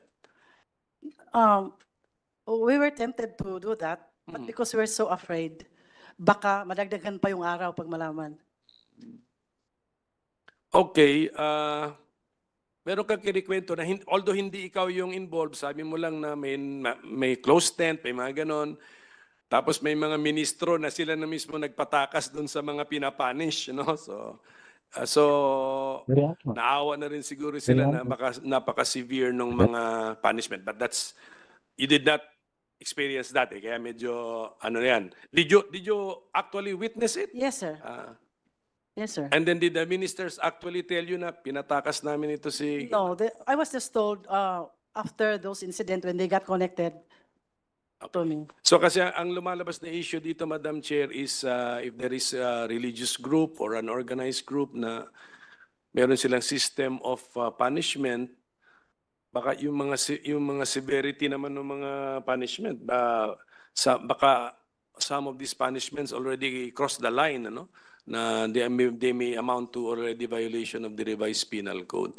Sige. Thank you, Madam Chair. Thank you also, Minority Leader. So, Mr. Resita, Atiging, again, salamat kaayo and please stay on for the rest of our hearing, lalo na kung may ibang mga issues na ma-raise na gusto rin naming itanong sa inyo. At this point po, our next witness is Yulia Tartova, a former pastoral and victim survivor of sexual abuse at the hands of Apollo QUIBOLOY. She's joining our hearing live from Ukraine. Just to refresh our memory, let's listen to Yulia's video. Maganda nga di ba? Nagsalita na ito noon eh. Yan ang sinasabi natin, nagsalita na ito noong mga ito eh. Di ba? Ba't hindi nyo na yung ipasagot nyo na lahat? Ngayon, i-flick nyo na lang yung dating yung mga sinabi nito mga ito, lahat ng mga binintang nila, para mabilis tayo rito. Para naman gusto niyo magkaroon na naman dito ng series na naman. Ha? Series of drama na naman ang gagawin ninyo rito para maglustay na naman ng pera ng bayan. Ay nako talaga Ay nako, Risa. Hindi ka namin pinasweldo para hindi ka namin ginawang trabahante ng ating gobyerno para lang maglistay diyan, para lang walang kapararakan. Redundant na eh. 'Di ba? Pinarinig mo na 'yan, sinabi na natin ng mga ito eh. Ulitin niyo na lang na naman eh. And after that, she is here to answer any other questions that we might have. So let's just view again Yulia's video at that time as alias Sofia.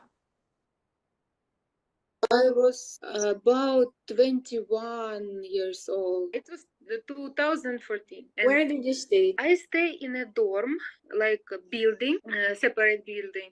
And most of the people there was Ukrainian. Tell me how your relationship with Pastor QUIBOLOY developed or unfolded. At first, our relationship was very good, very warm, very friendly. I didn't feel everything like, oh, he's like me, no, there's nothing about that. And transfer me in one room. I live with the Jack Roy.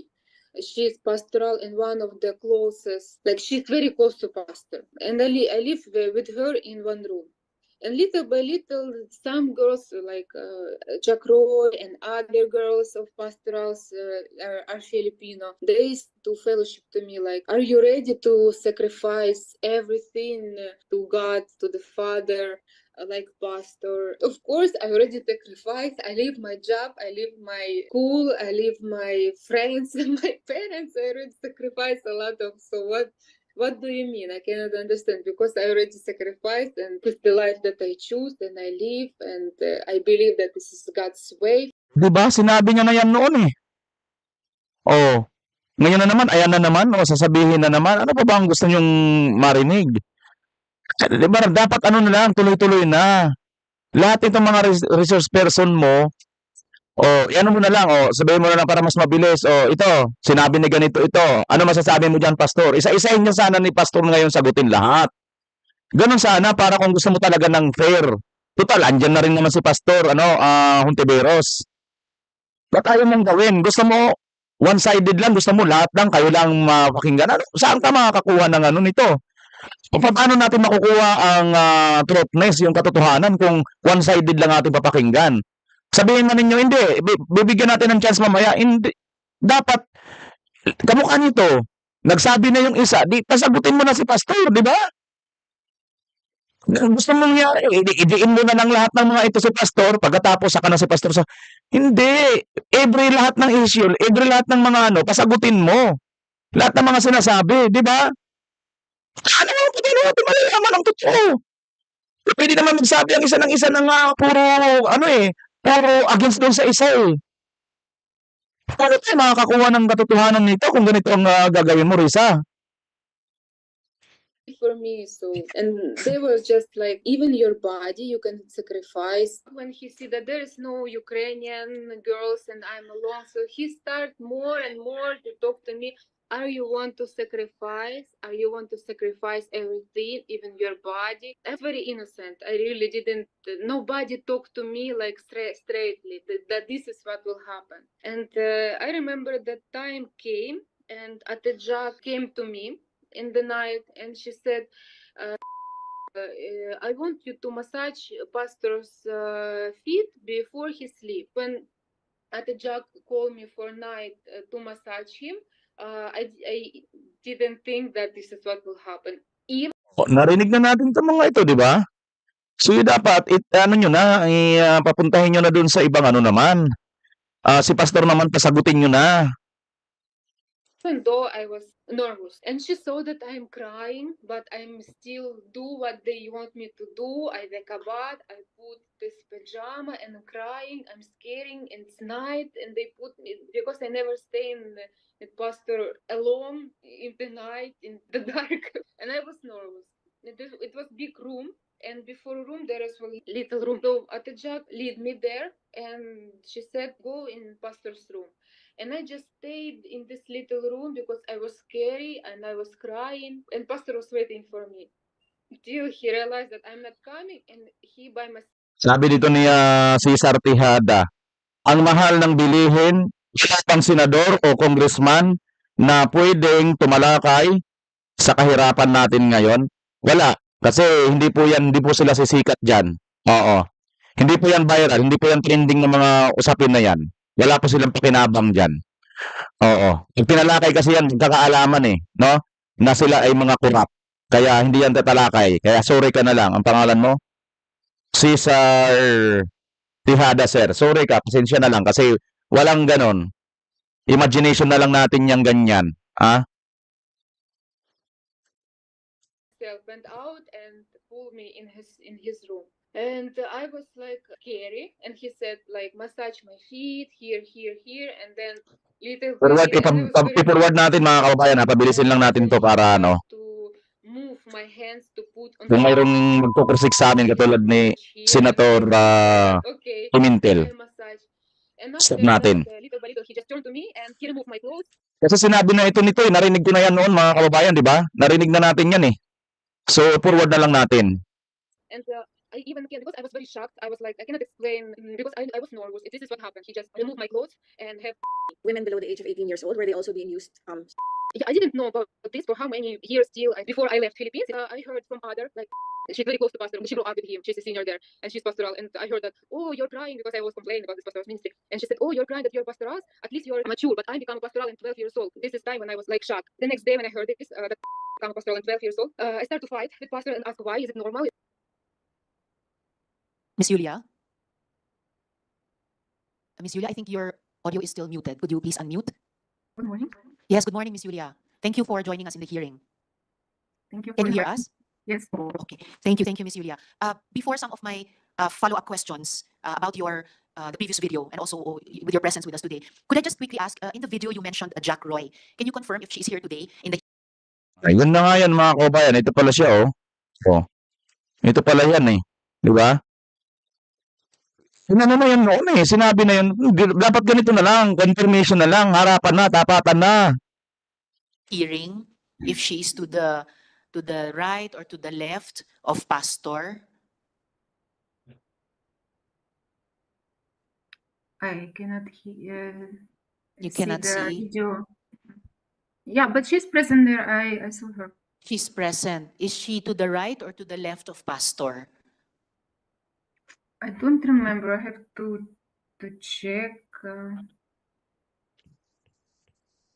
You cannot see the video of the Yeah, yeah. there. She's yeah.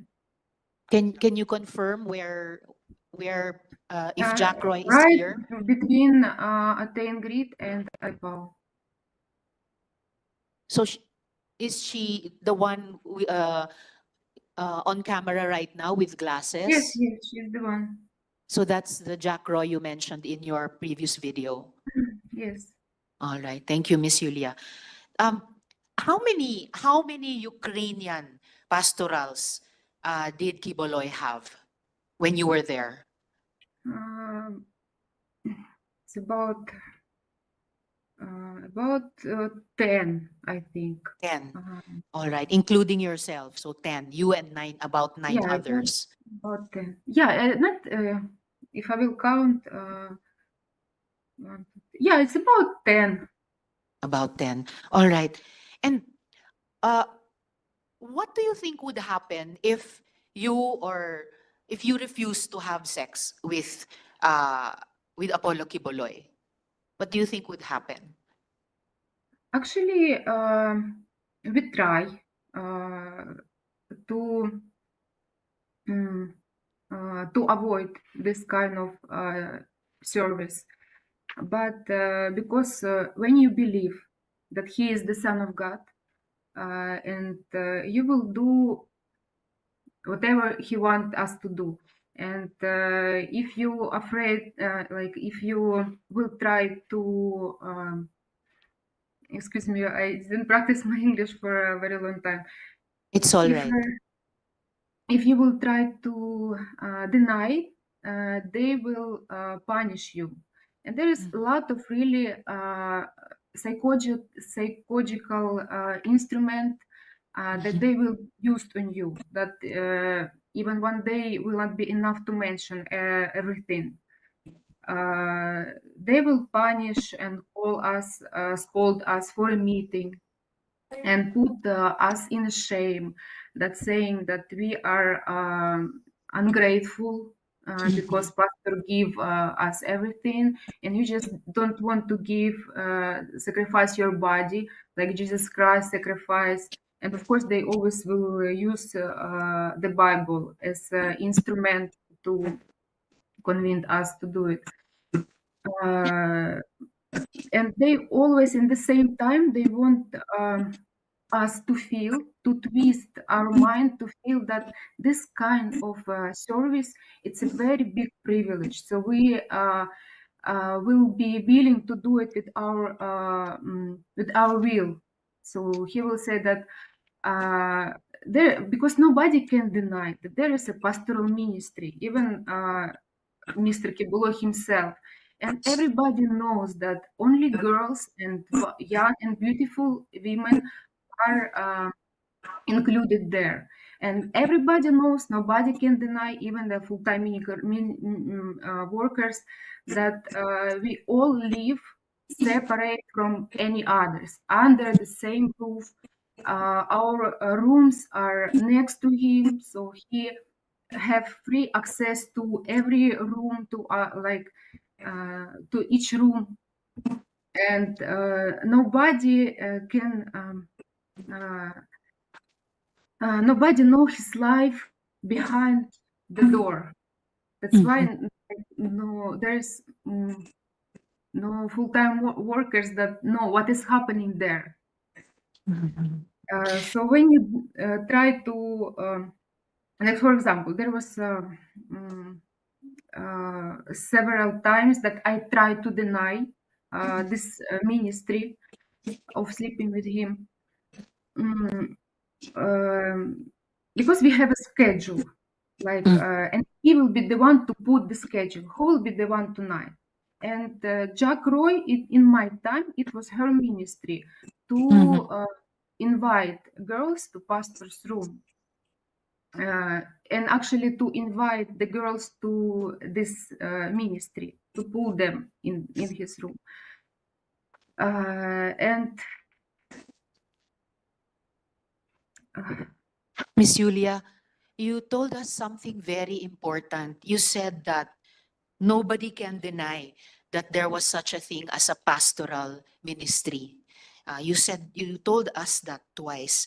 And you said that if you refused to give those kinds of service, that sexual service, as you tried to do several times, that you would be punished, including yeah, through psychological instruments.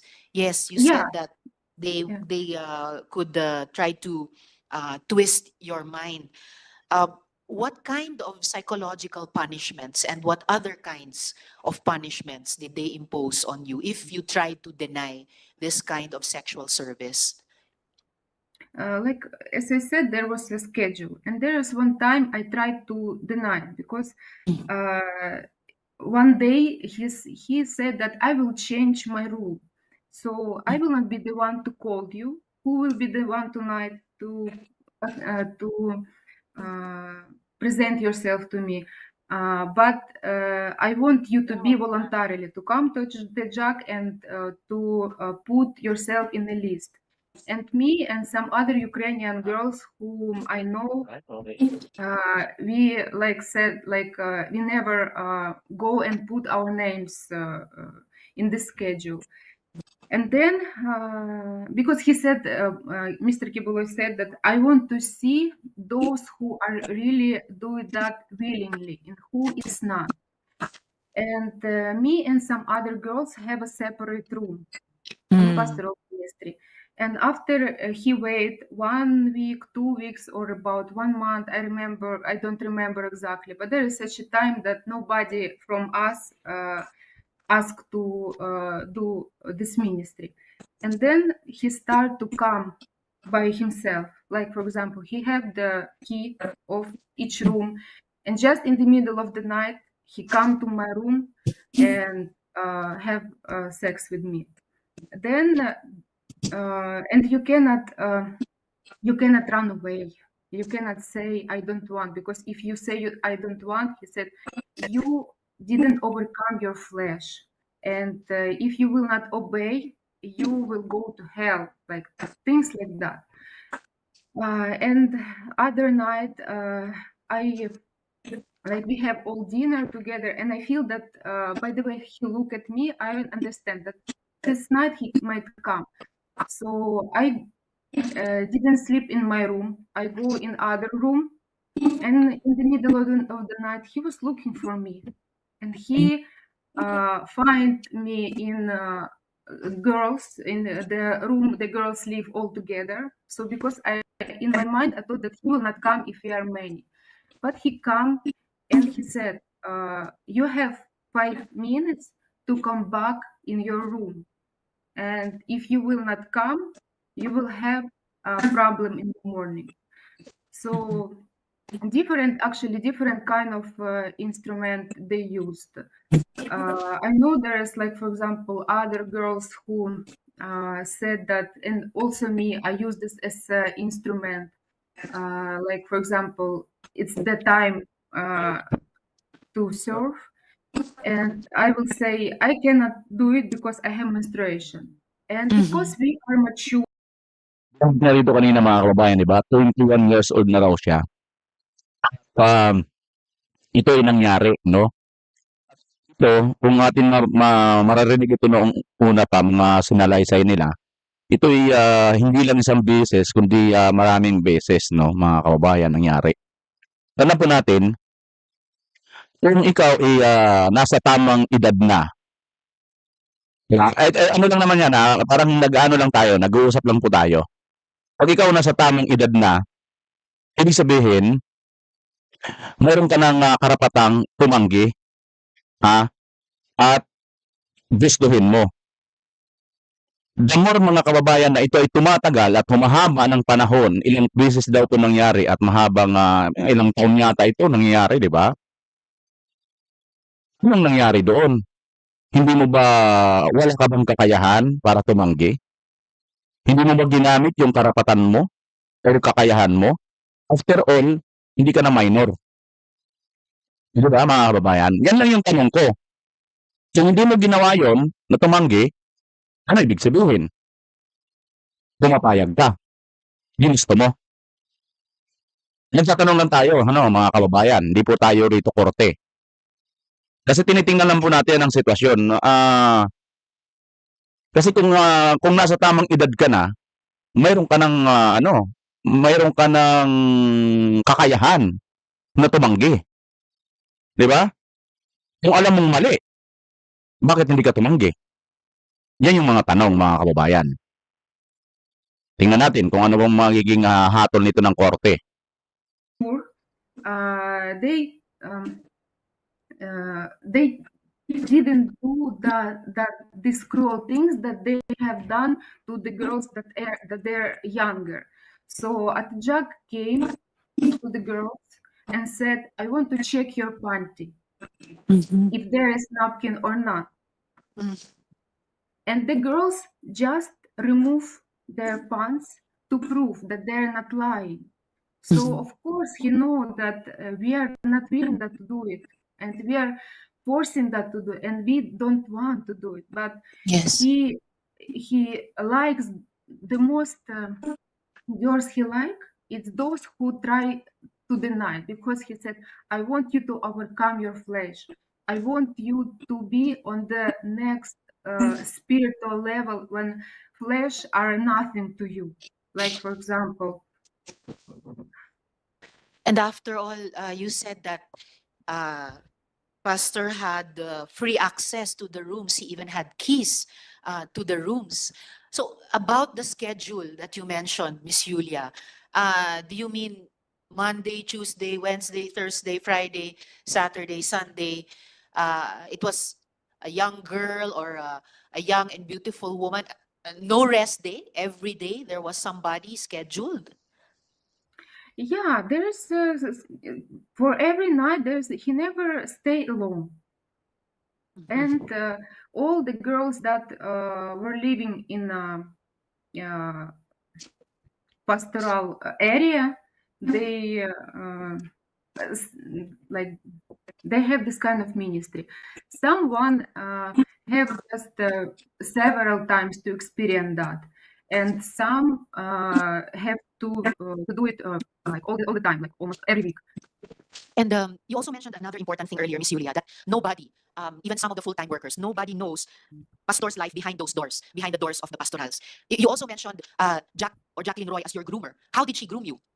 At first, it's a long story, because in order to do it, it's not a very quick way. So I will try to make it short. Yes, Like please. when I was in transfer to a pastoral area and I started to live with Atejak, I was very new. I even didn't know English, any word of English, and he was very inherent to pull me in pastoral to pastoral ministry. And there was one time Atejak, it was night, and she called me and she said like he wants to talk to you. And I came to his room, and he had Russian Bible. He opened Russian Bible because he cannot talk to me in English, and he said, I want you to read this verse in Russian. So I opened this Bible, and there was a verse, I don't know how to say it in English, translate in English. It's about, there's a scripture about to sacrifice your body. And he was trying to ask me, are you ready to sacrifice like your body? And he put his finger on the bed, because we were sitting on the chair before the bed.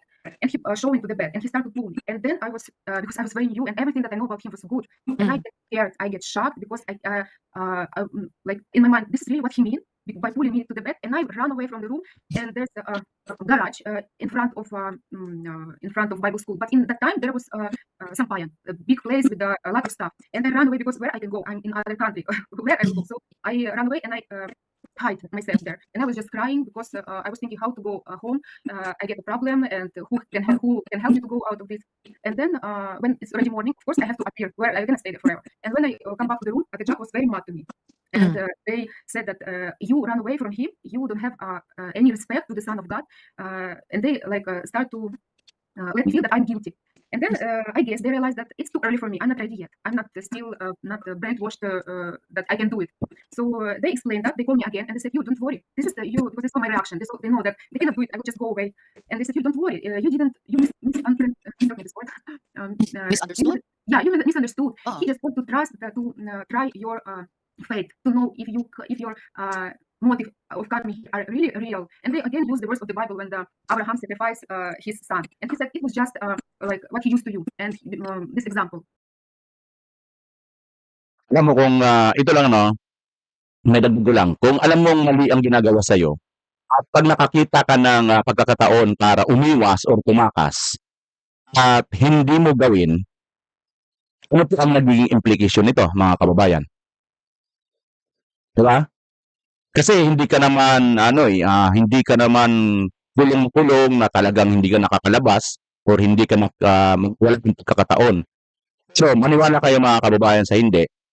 Ang isang tao pagka against her or his will na may pinapagawa sa kanya at ito po ay makakita ng isang maliit na pagkakataon, hindi niya kaya susunggaban o hindi niya kaya gagawin ang umiwas, tumakas, lumayo. Kasi hindi siya basta-basta makakaalis o makakatakas.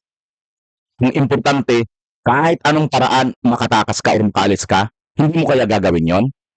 Yan mga katanungan mga kababayan Miss Julia?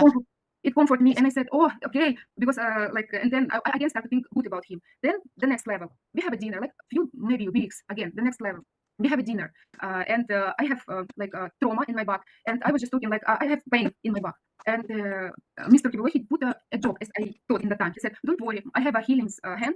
I will do massage for you, and you will be healed." And I was just laugh, we all laugh because we thought it's a joke. But when the night came, in the middle of the night, Jack came with pastor to my room, and I was just sleeping. And he said, "You said you have back pain. He wants to massage you." And I said, "No, I'm okay. I was just joking." He said, "Don't worry, just trust because it's a big privilege if he will pray on you." And I said, "Okay." And I just lay down. She turned off the light and she go out from the room. And then Mr. QUIBOLOY came and he started to massage my back.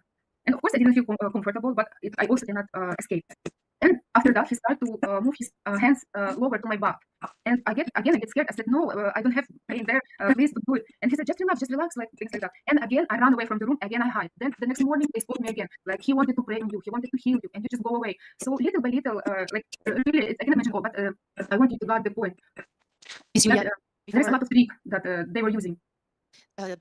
Miss Julia and colleagues, the Minority Leader has to leave. Salamat tayo, Senator Coco, for attending. Miss Julia, before my last follow-up question to you at this point, I just like... Brother Orlando Nicolas, mukhang ganun nga ang gusto nilang labasin. Katulad na itong ICC. Banggit sila ng banggit ng ICC na nakapasok na or dito na or may pwedeng mag-investigate, pwedeng pumasok, pwedeng huliin si PRRD. That is an amount to say na ginawalang hiya, binabaliwal po nila yung korte sa Pilipinas. Kasi, kung may korte tayo sa Pilipinas, bakit tayo dudulog sa ICC? Samantalang yung ICC naman, wala namang karapatan. Di ba?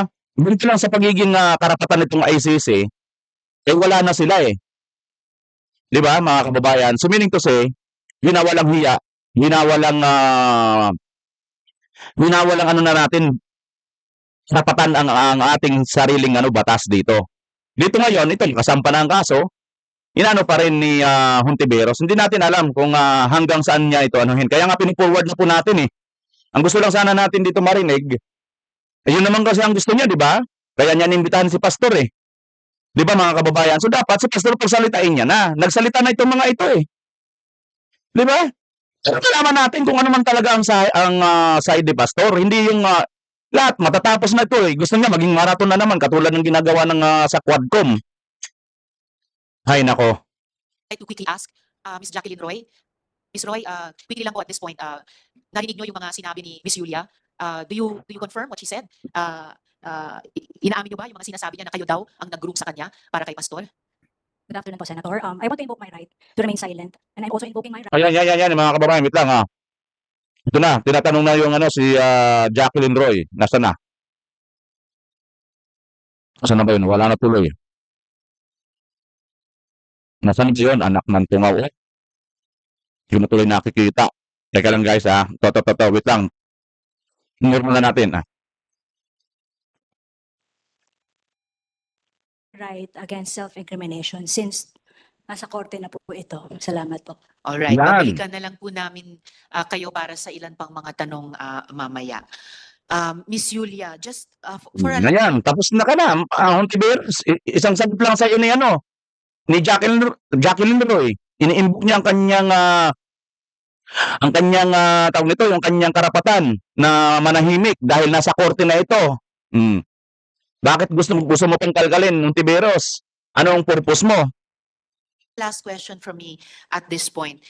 Miss Yulia, you sent us a copy of an audio file that came into your possession. Now, noting that the Philippines Republic Act number 9208 as amended grants immunity from liability to a victim of human trafficking who transmits a recording involving a violation of that law, and noting further that this audio file had been also circulating already on the internet, the committee will play this audio file now. So please stay with us, Miss Yulia, while we play the audio file. I was about Ang makagamit sa inyo, ang anak lang. Wala kabubuto niya. Ikaw, palit, may number 1 niya. Pag nilapas ni mo, imong gilapastanan ang balaod. At yun kang ulay ko kaluoy, pinali sa duha ko tulog kasaksi. Nabingwit na satanas to Gapakita sila sa inyo sa internet, malipayon sila. Pero gapakita ko man sila diyan, malipayon sila. Kaya di sila malipayon. Kato sila bukuro na ko to. Abilan, tapos ko sila. Pabayaron ko sila tanan. Kaya naiutang sila sa ministry na ko, naiutang sila sa kingdom. Dubayad ko sila madali mo dubay. It will take 5 years, it will take 10 years. It does not matter. Basta nakatutok sa ilang engine hotel. When the opportunity presents itself, patay sila. Pila nakapastoran na naigo nga tapat sa kuha. Iya pa ninyo. Di ba niya ko makasakitan, membro-membro na. Pagka nag-contact ng lalaki niya, nakik-sex ka na sa iya. Yatag mo na yung kauli mo sa iya. Pag sa internet, I love you ka na. Yatag mo na yung kauli mo sa iya. Dato ko, nagsali ko sa imo, hatod na kong gugman ako sa imo, gitraidor ko nimo. Driver, gitraidor ko nimo. Kung sa'yo akong buhaton. Dato ko, para mabawi akong tungo kung sa'yo akong buhaton. Ikaw ugang driver, patyon ta ka. Siguraduhin na ako mamatay mo doon. Dito pa ako makabawi sa akong dungo. Mabita ang Muslim, doon ay honor killing. Dili na mo katalikod ang ministry. Pwede mo mga matay. Pero yung pagtuo, pwede mo matalikod. Ginana kay gusto ninyo matalikod. Sulod daw mo NPA, be. Bisang kadre ka lang, sulod ka NPA. Pagka naka-lecture na kapila sa ilaha, di ka nakagawas. Pag nigawas ka, bukurong ka, patyon ka. Sulod mong mafia, sulod mong gobyerno sa Amerika. Pag gipasulod ka diya sa ilang CIA, gipasulod ka sa ilang FBI, gipasulod ka sa ilang NSA, nakabalo na ka sa ubang mga confidential niya. Tapos kalit-kalit mo talikod ka, di ka bukurong. Inani ang commitment na ako sa inyo. Wala na'y makatalikod sa inyo. Wala na'y makatalikod sa inyo. Wala na'y pwede mo traidor sa inyo. Pag nag-traidor mo, na imugukod sa inyo. Patay jud mo dito. Kapahamakan ang inyong liantuan. I-implement po natin.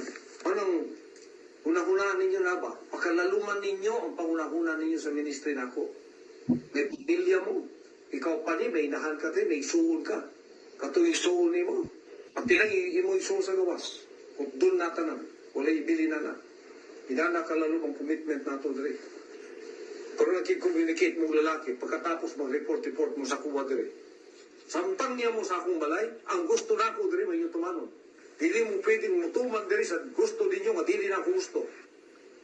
Kapuyon kung mga yun ang animal, anak putang satanas dire ba? May ibog ko ng mga moros, ng mga Muslim. Na yung mga babae sila magpa-prostitute sa ilang mga warriors. Para mawala ng stress. Ina na ko ang iyong weakness sa lalaki. Ilabay ninyo na kay di na nakabubutol sa mahan. Kaya gihin mo na mong pastoral para sa anak lang mo.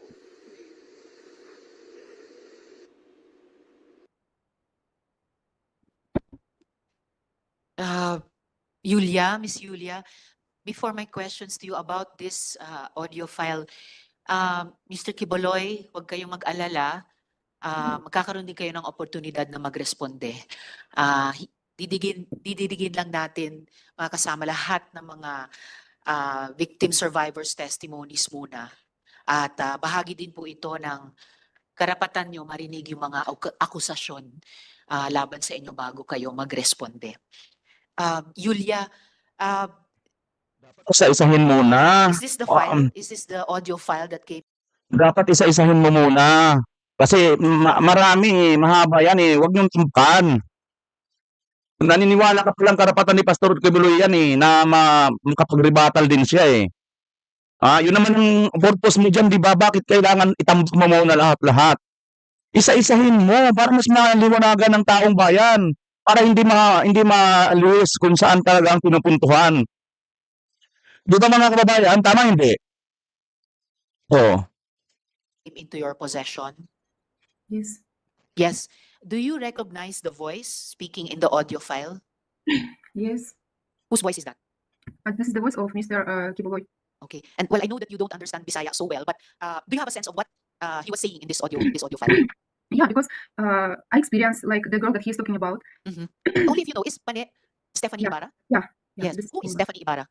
Stephanie Ibarra is main senior in the kingdom, and she's main assistant of Mr. QUIBOLOY, like the one who like always guide him everywhere. Like, and she also have access to his room, the same as Mr. QUIBOLOY have access to her room. So Okay. Was she also your groomer? Was she also your groomer, like you said, No. Jacqueline Roy was? No. no, she was not my groomer. No. All right. And why I know you asked me, can you repeat the question, please?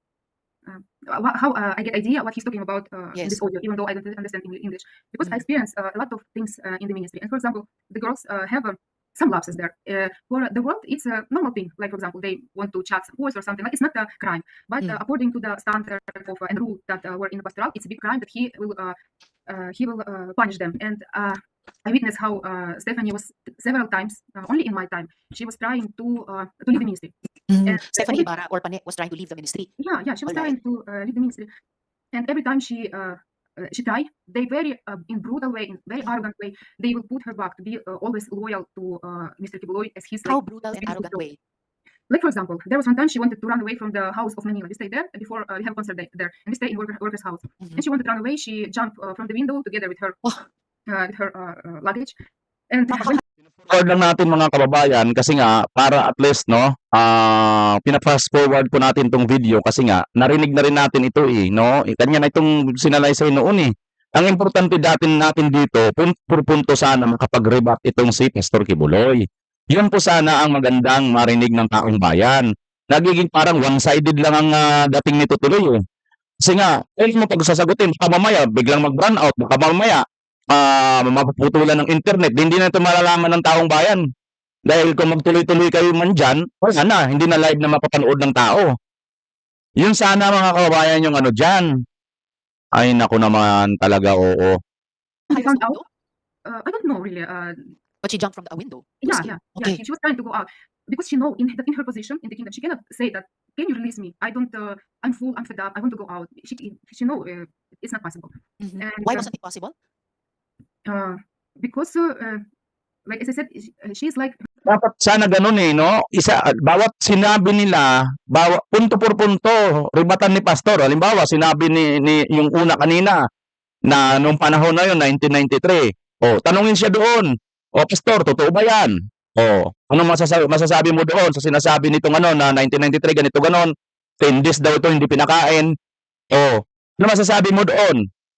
Diretsa sana, di ba? Para may matapos tayo, may malinawan tayo sa bawat isang pinupukol nila. Kaya nga kaya mga kabayan, wag po tayo mamimiss. Dito po ay hindi po ito abogado, hindi po ito korte, no? Hindi ito korte kasi sa korte yan, tiyak o-objectan po yan ng mga abogado. Di ba? Kasi siyempre, paano natin malalaman ang katotohanan kung isa lang ang ating papakinggan ng dire-diretso? Mas maganda, bawat punto nila, riribatan ni Pastor QUIBOLOY para makita na kagad natin, dito medyo sablay. Dito medyo hindi tumama. Di ba? May makikita natin ang difference time to time, bawat issue at bawat punto nila. Di ba? Sige, fast forward lang natin ito hanggang marating po natin na si Pastor na ang pagsagutin. Hindi natin alam kung sa dami siguro nitong hinanda niya ni Risa hanggang mamayang gabi, hindi natin alam kung saan ito aabot His trophy, and he said like even to us, like if she will leave, how I will handle the other girls. because she's like she used her as example that must be loyal, that must be single, and he like he said that if I will let you to do it, it will be like like it will bad reputation on me because Why was she QUIBOLOY's trophy? because this is her position in the kingdom. Because when you are in the pastoral ministry, the main goal is to become a leader, because most of the leaders in the kingdom are women. And he always said that all these girls must be a leader and must be single, because we sacrifice our life to the body of King Boy. And he didn't want to lose anyone, especially Stephanie, because So especially Stephanie. and because after they left, of course they have a lot, they cannot control them anymore, and they know that anytime they can say what happened them, what they have experienced inside. Because while you are inside and you know all these things that going on there, like they If they're Stephanie afraid or that you, Pane as long Ibarra as was you go able to out, you escape, will. if she was able to escape, if QUIBOLOY could not control Stephanie or Pane Ibarra anymore, what would happen? Miss Julia? Yes. I don't know, because to me and to us, nothing will happen. She will just live her own life, good or bad. It depends on our choice, on the way how Yes. we work on life. Because he always put the fear on us that if you will go out, you will become a prostitute. All the men will use you, and here only I using you, and you have this privilege. And he said, I will honor you, and in the world you will be dishonored, you will be lost, like you will be homeless. And this is what they are talking actually about us. Like for example, me, I came with a sincere heart to this ministry, and I didn't have any bad record inside the kingdom, except that I fight with Mr. QUIBOLOY about this pastoral ministry, because for me it was hard to adjust to this rule, because most of the girls in the pastoral, they came from a broken family or came from very young age, that don't have example in life, that don't have a father, especially when you're young and don't have experience in life. You can plant them the thinking that this is life is normal, it's good, and when you don't have experience about other life in the world, you will really be afraid to go out. Miss Julia? Yeah. Yes, no, I know that you want to say something to Pastor directly. Here in the Senate in the Philippines, we don't allow resource persons to talk to each other directly. You may only address the chair. So if you want to say something directly to QUIBOLOY, please address it through me. For the record, please say, Madam Chair, this is what I want to say to QUIBOLOY, so that we can hear you and we can put your message to him on record. So please proceed. Madam Chair, this is what I want to say to Mr. QUIBOLOY. When I came to the Philippines, I trust my life to you. You promised that you will put honor, dignity on us, and we trust that this is what will happen. And all of this time in this ministry, I was very honest to you. And if there was something that I understand, I always come to you and ask why, explain me. So from the very beginning to the end, I don't have any bad records. I didn't show myself as a girl, cheap girl, and I always try to be on that level that you try to put on us.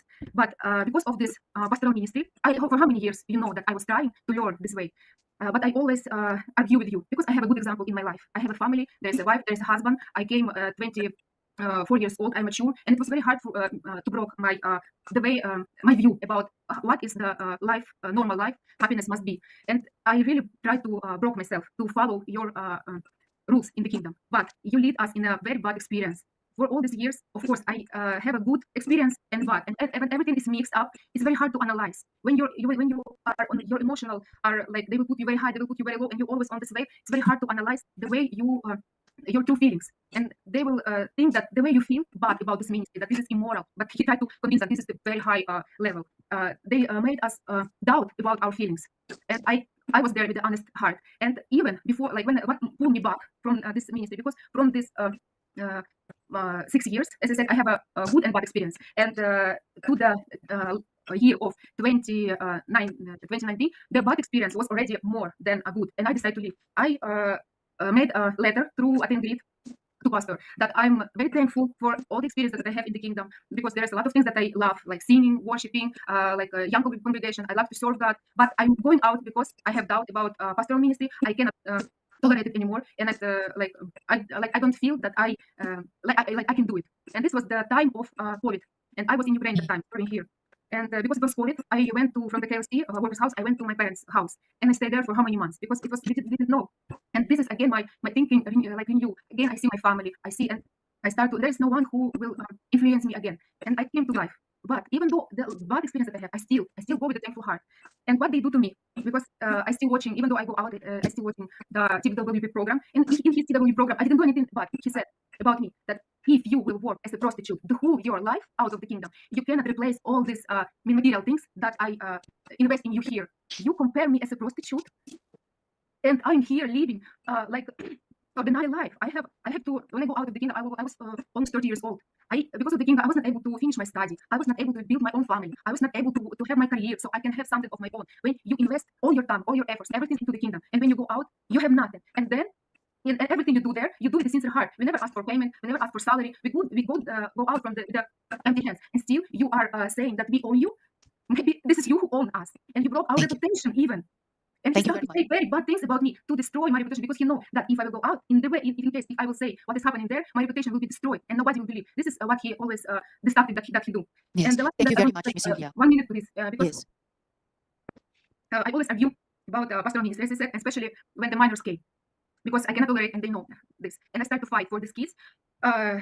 Because they hide it from us, and it's a very long story. Maybe I will have an opportunity to tell everything. But Yes, you can also Mr. submit Kibuloy it to us. told me, Mr. Kibuloy told me, Julia, don't come near to my relationship with God because this pastoral ministry, this is my ministry, and I know what I'm doing. If I will have a problem with this, I will be the one to solve it. But when problem to appear, he never face it because he wants he used people who even are not pastoral and don't know about his life. They don't know what he eat, what his arrangement. They don't know anything. And how many years we stay under one roof before. Thank you And very he much, Ms. Julia. uses not until now he's not solving this problem that he created. He wants the all kingdom nation to protect him. He wants even this victim to make them as a accomplishment protect him. But Thank you very much, Ms. what Julia, I want for to actually face your helping us. problem. Yes, you're helping us to find out what the problems actually were and see if through our laws we can prevent them ever happening again. So thank you very much, Ms. Julia. Please stay on in our hearing in case we have other questions for you later in the hearing. We will now hear the other victim survivors. Thank you very much, Ms. Julia, and take care. Thank you very Okay, much. thank you. Thank you. So ngayon, pakinggan naman po natin si Edward Ablaza Masayon. Sir Edward, maaari mo bang ipaalala sa amin, di ba kayo yung bahagi ng 2nd Signal Battalion ni QUIBOLOY? Opo, Madam Chair. Okay po. Ano po ba yung 2nd Signal Battalion? Para ba yung private army? Actually po, Madam Chair, ang 2nd Signal Battalion is a legit po na galing sa Philippine Army. Noon po, nag-start yung ano ni QUIBOLOY po, yung private army po.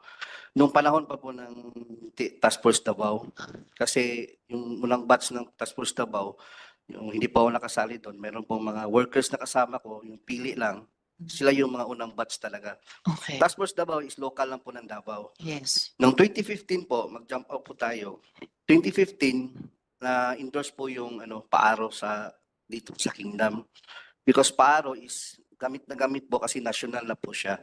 Ano po yung paaro? Philippine Army Affiliated Reserve Unit. Okay, paaro. Paaro po. Under po ng 11 RCDG, at saka po yung sa ARESCOM po na yung nag-train po is 1105 Community Defense Center ng 11 RCDG. So yung paaro nasa ilalim ng 11 RCDG po. RCDG. Ano po yung RCDG?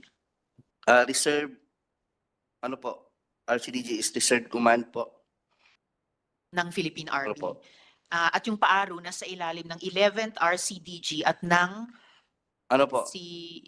nag-train po is yung sa 1105 Community Defense Center po. Nag-train. Yung under po ng 1105th Opo. Community Defense Group. Group po, group. Community Defense Group. Okay po. Defense Center po. Defense Center. Okay. Bali po yung second Signal Battalion po is po yan, binubuo po yan ng buong Kingdom members o workers po. Wala pong nakasali dyan ng mga tagalabas. Hindi po kagaya ng ibang mga